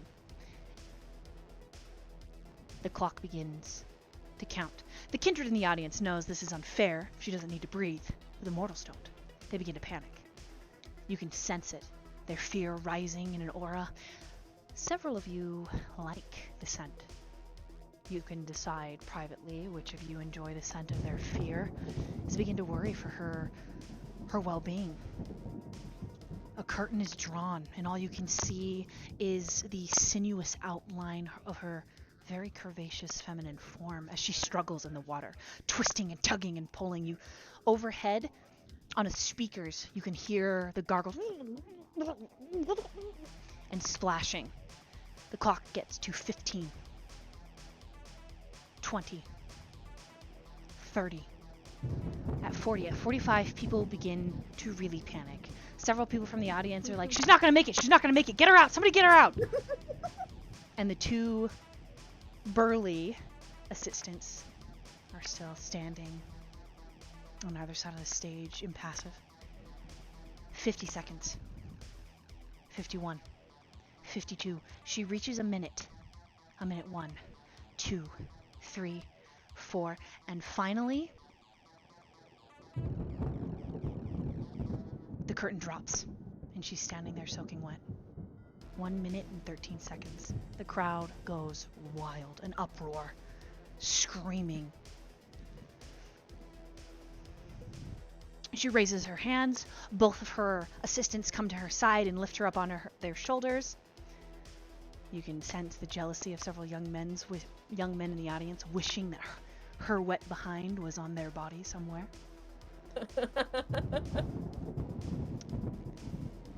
You can tell the different reactions. Some of the mortal's blood is panicked, fearful. Some of it is lusty. Others even still just in awe and intense ecstasy over this amazing show. And it's there that Viola ends her show. There are fireworks and flames that ignite on the stage. And thank you, thank you. Overall, this show is an hour and a half long. And it is incredible. At least for the mortals.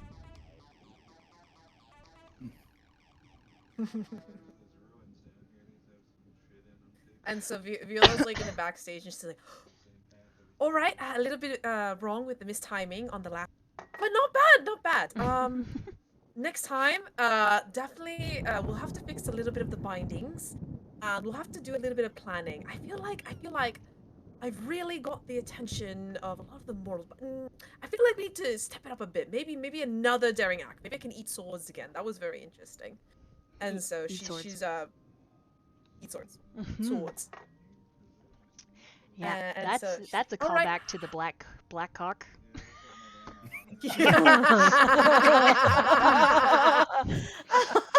Oh, this is the wrong club. I'm sorry. Wrong If club. Alistair was here, he's a part of me, okay? He's my NPC, all right? I don't know. Just let it flow. Oh, all right. I'm going to my Amelia, thank you, darling. You did a wonderful job. What do you think? I think it was excellent. I think it was amazing. The audience, it was awesome. Lovely. That's love. That's fantastic. But I need to know what was Bryce Brown's experience? He clapped. He stood up. He really seemed kind of to come alive when your assistants came on.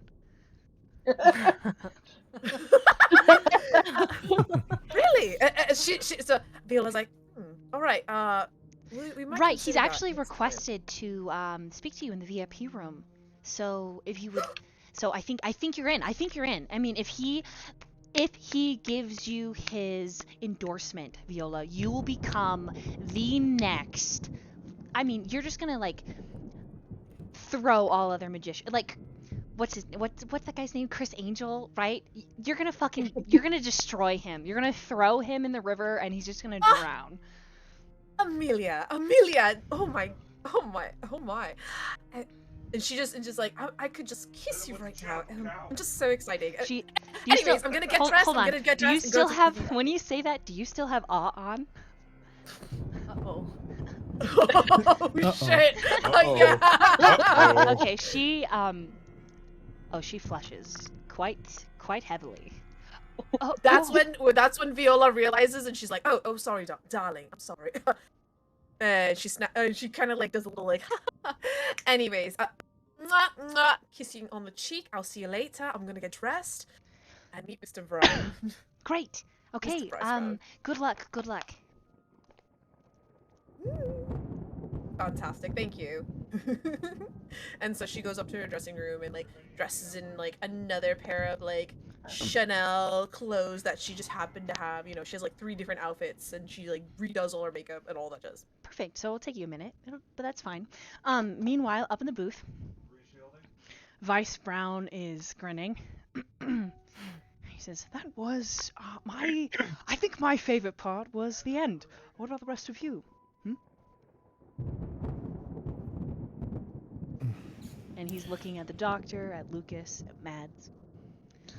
It's entertaining for mortals. Oh, you didn't enjoy the show? It's alright. Not my kind. I smile. All I do is smile and look right at him, and I tell him, "Thank you. This was curious." And That's the Lukas? word. Lucas kind of just stays quiet for a moment because he's just having a little internal battle at the moment. Doesn't really talk much. He's like, "Don't mind if I smoke." Doesn't bother me at all. Doctor, Mads, bother you? Can I try to see what he's thinking about? Lukas or Vice? Lukas. You can. Yes, this is like sense read mind, I guess. I don't have the you know what? It's opposing tests.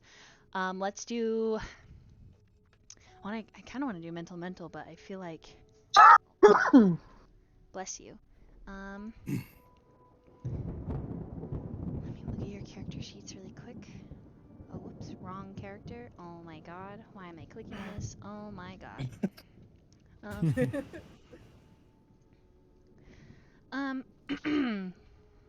Just to feed my curiosity. Yeah, let's roll a awareness and insight for Mads, and then for Lukas, let's roll a. I also have the specialty thingy Mhm. in insight as well. Does that help at all? Let me double check your character sheet.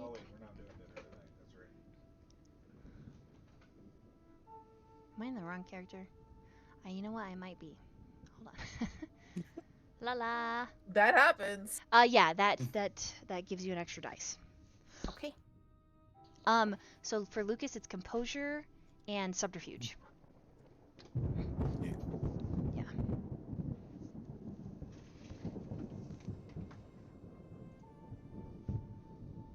Okay. Ugh.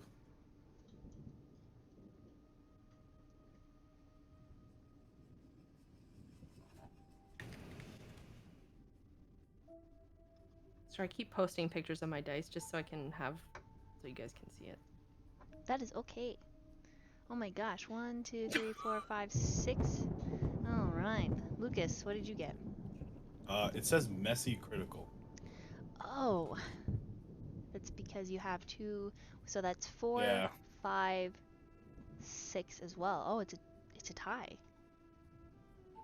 Oh wait, Nice. Okay. is it 6 and 6? No, I have 5 to her 6. So that's That makes 4. sense. Cause no, it's actually 4, 5, 6. Cause that is a critical on your hunger dice. But messy Yep. critical. So she's going to pick up a tiny bit of something because yours is a messy critical. How does your beast respond? Is your beast charming? It just Not a lot. She doesn't pick up a lot from you, but she picks up a taste. She'd probably pick up just the hunger. Ah, something about the show. Mhm. He's hungry. There is something about it or surrounding it.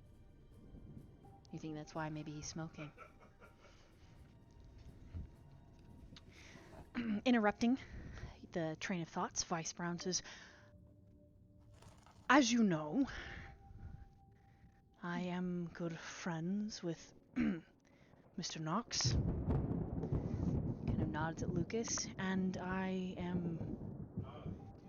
He's the largest shareholder of your offices and facilities.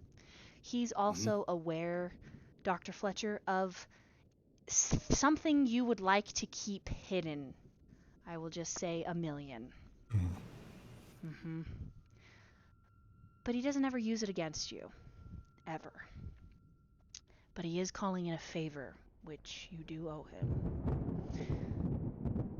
I need your assistance. Tell me, what's on your mind? I have a fledgling I need watched after. She's a bit... much. She is new from a friend of mine, someone I owe a favor to, and so I ask you to watch over her. Watch over her. She's smart. Incredibly so, though it won't seem like it. Young, Okay. new to the movement. But let us not talk here. Let us go to dinner. She'll be waiting for us. Likewise, I've scheduled us to meet Viola. She's been here a few years, but remains distant on the fringes of my territories. I think it's time that changed. All right. Please. And he stands up, and to one of the workers he says, could you, one of those nice young men, could they deliver us our drinks, please? Yes, the one with the leather, thank you. Very, very good. Yes. Nice. This way, and he leads the way, and he leads you guys up to he takes you to an elevator. The elevator is gold. Instead of going up, though, the elevator goes down. It goes down into a penthouse suite.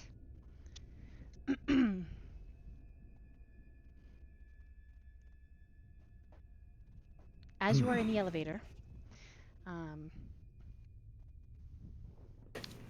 there's a feeling of falling many floors, of sinking deep into the earth under the casino Neon City. Mads, you can tell, based on your relationship with Vice, that there is there's something he is not telling you, and you keep side-eyeing him. But when he notices that you're side-eyeing him, he says, tell me, how are things, Dr. Fletcher? How's business? How's Julia? Business is good, Julia. She can be distracted sometimes, but she learns well. All younglings are, occasionally. Yeah. Distracted by things they shouldn't be distracted by or even focusing on. His eyes flick to Mads and then return to Dr. Fletcher. What about you, Lukas? How are things with you? How's Knox? Oh, you know him. Of course. Always straight and to the point. I clean up the messes. You know me. I do. Good work, actually, in your last job. I'm gonna whisper. Okay. I'm gonna whisper to Vice and say, he's the strength I felt and know.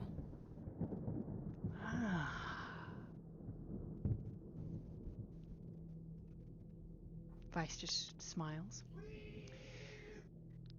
He puts a hand on Lukas's wide, thickly muscled shoulder. I am Nice. very much looking forward to working with you, Lucas. Your Yeah. eye for cleanliness is impeccable, and I, for one, hate germs, though I'm immune to them. I still dislike them. I don't leave a mess.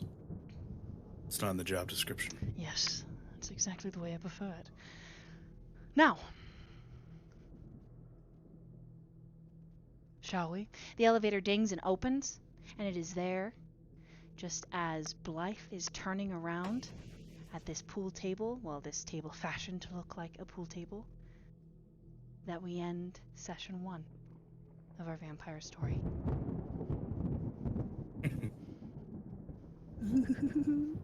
Dun, dun, dun. I'm surprised that Vice Brown touched someone. Oh my god. That made me smile a little bit. Yeah.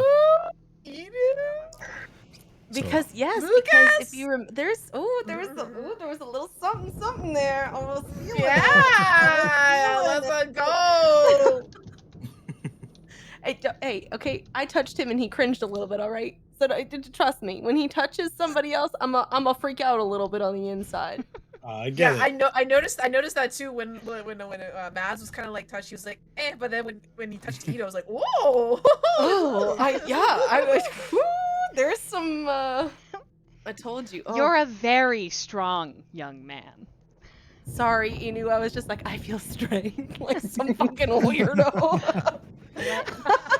And just to It's so good. swap the picture a little bit, just Inu, just to give you, here you go. Look at this man. Oh, daddy looking hot. He looking fine. Wait, how tall is Oof. Baron? Vice Brown is maybe just under 6 foot, 5'10", Shit, I'm 5'11". way taller than him. Maybe with his Fuck. shoes on, he's 6 foot. He's very slenderly built. Yeah, that's Yeah. fair. He's a Looks fine like looking man. he in Ducks his over here. words he would say, "I'm built for speed, not for I'm endurance." built for But that's the way I like it. That's hard and dirty. So, And the Doc's over here like, I know Doc is like, I am fucking stressed. I have so much on my plate right now. He's all like, Julia better get back to me soon. I don't want to be here anymore. I need got things to He's like, do. I'm- I have to babysit. Yeah, I Lucas was is just gonna like, say- Lucas is like, Nox owes me big time for this.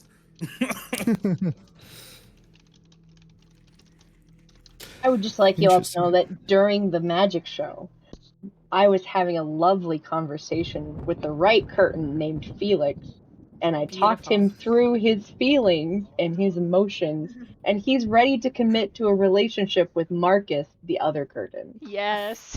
Dang it, Amazing. I forgot. I was gonna go back to that and actually give the Okay. curtain a face. So there's actually like a impression of a face that speaks to you through the curtain. Ooh, I'm living. that makes for this it better. Yeah, talk. almost as if the Oh, curtain yeah. is made of paint, like black paint, as the face speaks to you. I'm sorry, I got Cool. caught up Oh, no, in. it's okay. No, it's totally okay. I just So. figured you might be burning with curiosity what my conversation Yeah, was about. thank you. They're ready. So when they close, you know, they have nuptials. They're beautiful. It's a great party. They get married in Maui.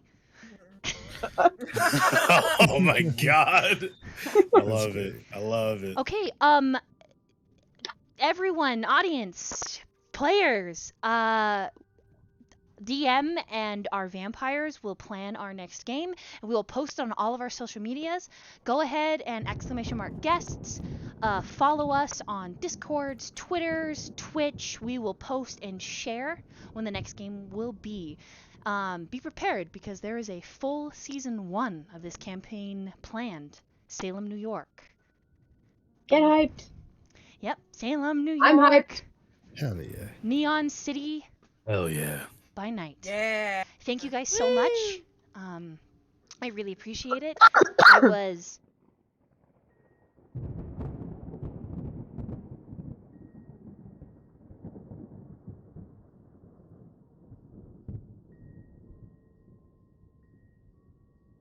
I'm so stoked. I was told there would be soup. I'm at the wrong place. Sorry. Well, we just got a raid by I just got a raid like Mortico, welcome. We just actually ended our Vampire Masquerade session. But let's I wanted to ask everyone some questions before they left off. Thank you. Oh my god, your avatar is super cute. But yeah, I wanted to ask some questions. So what were you guys all impressions of each other? Like who's your favorite character that's not yourself? Just because I think that'd be fun. Side so we can have this conversation. Here we go. Kopic's like, this needs to happen. This conversation does need to happen. Yeah. Oh, Kopic's you know what? How about this? DM. Yes. Who is the one that you're really drawn to right now? Yeah. What do you mean? That's like asking a parent who their favorite child is. That's Exactly. awesome. Okay. And we're all looking at you right now. Everyone, I can give you specifics if you would like. That's oh, fine. feedback! I love feedback. Yeah, let's go. feedback. Let's go. Let's get some So feedback I time. am. This is just Copic, right? There's Gremlin Copic who streams art, which is the mode I'm in right now, and then there's Storyteller Copic, which is like all sinuous and cool. But so I'm just a gremlin, okay? So I'm gonna talk like a gremlin. There will be swear words, so prepare Got yourself. you. Okay, yeah. I cannot wait to fuck with Mads. I I cannot wait to metaphorically begin the fisting, okay? Oh, fist me hard. Let's go. Okay.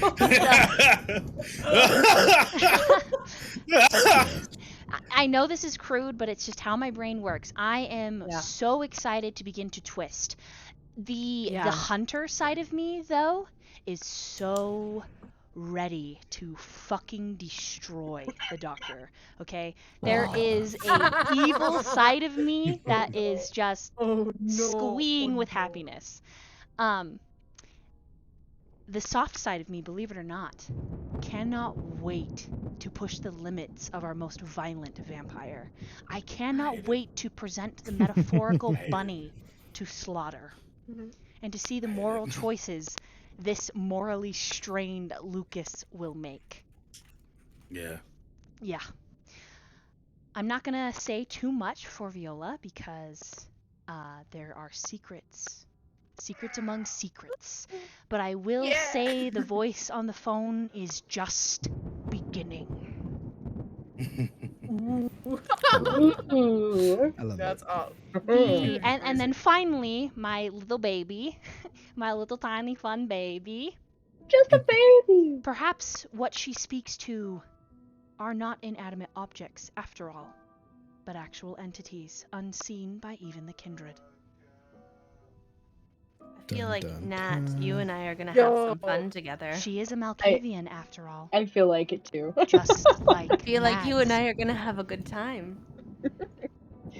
So that's kind of where I am as your DM in terms of excitement. I am excited to see the choices that you make because the plot is laid out, but depending on who you side with, depending on where you go and the choices you make, who you kill and who you leave alive, depends on if this season 1 ends in a slaughter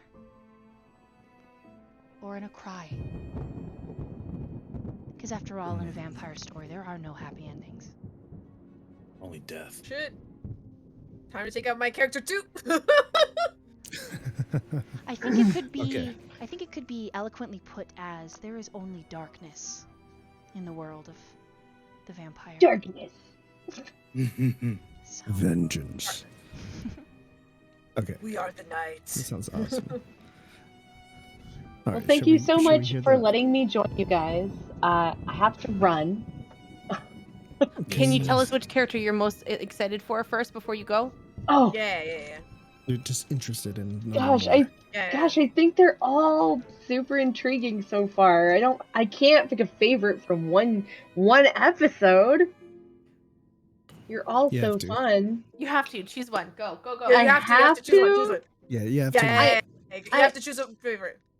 I I think I'm most excited to mingle with Mads, just because I feel like we're gonna be besties. We're gonna be besties. I know it. We're gonna have bunk beds. Like, come over anytime. But I think I'm gonna have loads of fun bothering the doctor. Oh, it's gonna be good. Yes, the baby said now. That's how he sees it. He's just like, I got shit to do. We have to watch this kid now. Right? I'm sorry, Val. I love how much your character, like, it's so fun. Such a grumpy guy. Like, seems so You know, grumpy. literally before you told us we're gonna go downstairs to dinner to talk about it, he was gonna ask, can she follow directions? Oh, Can this kid no. follow directions? Oh my You know how Oh the my doctor is. god, this is not gonna work out very well. I have faith. I have faith. Well, It's gonna thanks, be Nat. interesting. I'm really excited. Nat-chan. Bye, Nat. Have a good day. Yeah, Happy no, birthday, thank you. Nat. Happy Have a good evening. birthday. Happy birthday. Happy birthday. Merry Christmas. Wait, it's not. Good job. I know. Good job. Good job. Good Proud of job. it. All right. Next person? Okay. Next Should we- person. should That's we- you, Val. Go ahead. Oh, fuck. Yep. Honestly, like, yeah, obviously, we're all fucking interested in everyone's characters. I feel part of me wants to know what Mads can know, but I think right now I just feel like I want to know more about this angry guy. Me too. Yeah. I want to know. Come on, You know, man. and Just a guy. I'm just gonna be honest. I had plans to like treat you like when we went to the when we went to the box. I was gonna act like, you know, you're just one of the waiters for a second and ask you to get me a drink. Oh, you dirty bastard. But we didn't have the opportunity to, so I was just gonna. He's gonna be. Oh, I'm sorry. Yeah, I did not know. I thought you were one of. Okay. No problem. It's the really funny part is the way he's dressed too, because he's got a tie on. He's got the little button-up vest, so he kind of looks like he would there. He's just Yeah, like, exactly. Man, this is all I had. All my other stuff is covered in blood. But you're a guest of Vice. Oh, my misunderstanding. Go ahead. I'll ask someone else. that's how he. That's how it would have been. He's just been like, Yeah. man. But I am interested in, like, it just seems interesting because I feel like everyone's backstories are very, you know, political in some way, or very like mental. Yours has a very physical attribute to it that makes it interesting. But that's my take. That's Next person. crazy. Right, Sly, go. I think I'm like looking forward to meeting Blythe, like Nat-chan's character, a lot.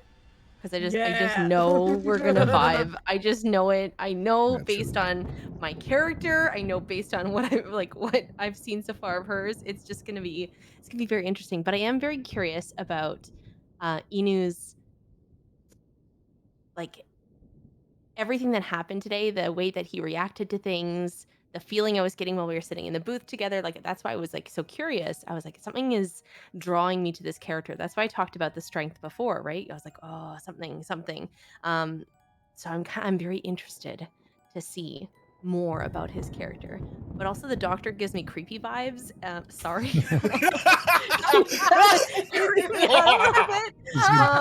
But I think, oh my god. I think I want to sense your aura the next time we play together.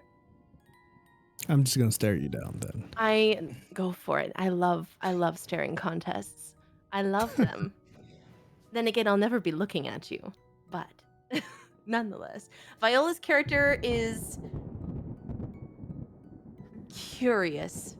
I have a lot of feelings that I don't want to share right now. Just because they're in character, so I don't want to share my feelings right now. But just know that I'm thinking about you.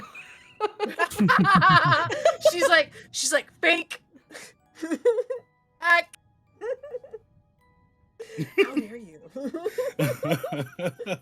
Although I don't know if I'm thinking about you in the way that you want me to be thinking about you. It's kind of opposite. It's gonna be interesting. Yeah. I'm very curious to see. Inu, or are you? Actually, now that we think about it, because we've been talking about Inu so much. Inu, how about you?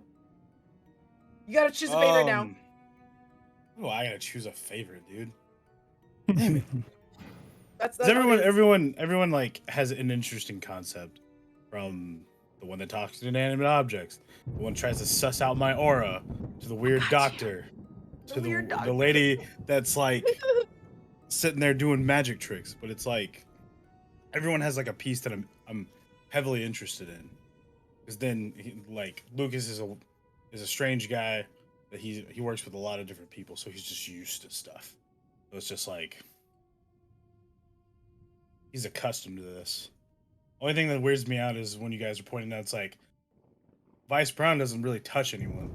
But he touched Lukas. Oh, and I'm just he like, did. Oh God, I called And that I'm out. just- You have no idea. and I'm just like, Yeah, me, I dude. it's gonna be I so wrote that excited. down so quick. You have no idea. I mean, Daddy touches someone, I'ma fucking know about it. You know? Seriously. Let's fucking go. It's really good that you pick up on things. Like I was explaining, there are the hints that I give in game are things like that. Like I said, they're tiny, they're dialogue, they're the way someone says things, or the glances, or the looks, or the smiles that I describe. So Yeah. I love that your note taking is picking up on what I'm putting down. I love that. I think it's I wonderful. feel like it's so integral for my character to be able to like notice that. You know what I mean? I think you know what I'm talking about, right, Kopic? Like Oh you yeah. know what Oh I'm yeah. saying, right? Oh yeah. Yeah. Mommy's got you. Don't worry. Okay. when you're asking me, you're just like, oh yeah. So what do you having a conversation with Vice in the freaking car, and you're like, so what do you think we're going for? I'm like, oh fuck. Oh I my know, the God. immediate test right out the front. The immediate test. I was like, well, you know, I don't want to give you too much information. I was like, all right, I'll fuck with this. Let's go. You did Yeah, great. it was fun. Thank you. Yeah, that was interesting. Yeah, you did awesome. The eyes of an eagle, says Perrin. I see that. The all-knowing. Yeah. All right, cool. Oh, and Spec, your turn. I gotta, for me, you know, I'm so curious. Yeah, I like. Come on. Yeah, because you put down the blank tarot card. I was like, oh. I mean, obviously, I did roll up my sleeve for a reason. To point out and talk to Oh. Nox about the tattoo that is on his arm. It has significant meaning. I just think it's that's really crazy. Like you told him. I'm like, oh my god, this guy's loyal as fuck. Damn. I already feel bad about how I already see how Viola's gonna interact, and I already feel super bad about it. Oh boy.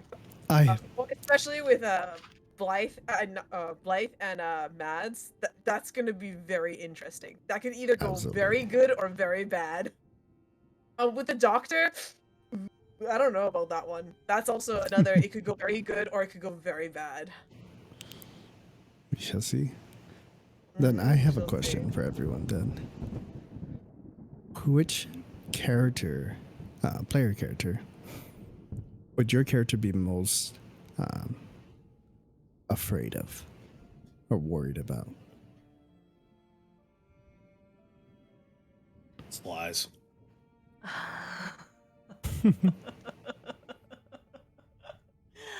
I'm gonna eat I you was alive, Inu. No, that's not that reason. I still I am was gonna gonna- eat you alive. Oh man. I was gonna say Try. Slice too, because with Blythe, like Viola can work with that, but with Mads, ooh. Like I said, that's either gonna be like really fun or really bad. I'm very smart.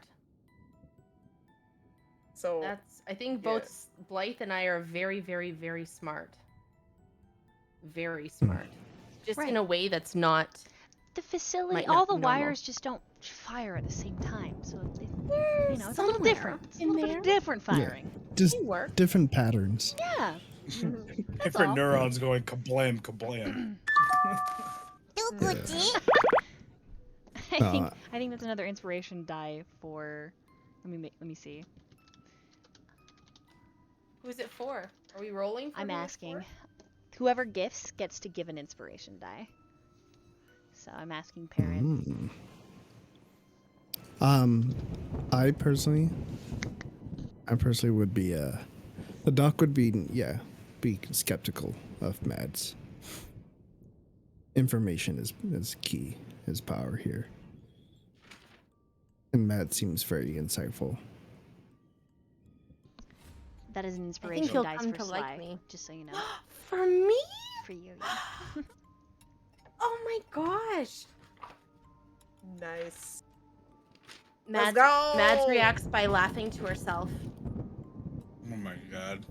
I laugh to myself. Fun. Little goblin. Of course. Yeah, Doc's like, I don't like her. You will. Something's off. You will. Something's off. I know you will. Yeah, the other sees one it. that like I don't think it's gonna be interesting because I don't think it's gonna be I don't think it's gonna be like I dislike you as in you're annoying. It's gonna be fear. and like the thing is like between Val's character and mine, there's a mutual understanding between like where he works. That like I don't fuck with him, he don't fuck with me kind of situation is what he does. Yeah. He definitely would have approached you and be like, oh, so you work for Alistair. Indeed. Interesting. Whatever voice I was using. I don't remember at the It was moment. good. It was a good voice. I'll have to go back Yeah. and listen to it because I have to. I have to. I honestly don't know what accent I'm using. I'm just kind of like, this sounds like what he looks like. Yeah. You know? I think you're gonna hear a variety of accents from me, and nobody's gonna know where they're from, and that's the whole point. It's gonna be very fun. exactly. That's good. Interesting. Maybe Mads is just literally mad. Mad as a hatter. Perhaps so. Yay! Perhaps so. Mad as a hatter. Hey. Exposed. She just mad as fuck. Yeah, Exactly. shit. That what was it? How do you say that name again? That clan again? You knew. Zamisi. Dude. that's Zamisi, Yo! Yeah, God. bro. Oh my bruh. God. I will tell you guys, like the Zamisi dude. Out of all the red clans, flags, that's the one that creeps me the fuck out. that shit's gonna. I That's what I love like him. too. I love him. Oh, What thank do you mean? for the- He sounds like a Oh, fucking same. cracking bug. I What do you love mean? Oberon. His little, Yeah, man. his I'm little sure animal he- balloons. His animal yeah. balloons. Yeah, that, and I'm just like, not the owl. I was sad. I was like, but I've seen worse. I've seen worse. Yeah, that's why the doc like had to see how many fucking things are up in the trees, and he's like, "Fuck, yeah, that's a lot of shit to deal with." Not right now, like not okay. But God, yeah, Oberon. I think what I'm really looking forward to personally is how we are gonna like what's gonna draw us in together, and how we're gonna work as a team. That's well, Yeah. if we work as a team, it's gonna be I interesting. mean, that's fair. Yeah. It's very yeah. fair. Me Like- too. DM's like listening and just like Just like, yes. Oh, I Fight already, amongst yourselves. I already have written in how you're gonna work as a team. oh I know Oh God. Stab. it comes down She's to like- how well we actually do work as a team. Yeah. Yeah. It just says they all gonna die in a sticky note. All dead, done. all dead. GG. GG. Better luck next time, suckers. I will Alright. say this, man. I'm just so eager to know everyone's backstories already. Like there's just so much. Just knowing there's so much depth to everyone. For anyone who doesn't know, I told Val last time we talked about this that I was a virgin killer. That was basically what I told him. Yeah, Oh it's my fine. god. I was a little disappointed that it's not true.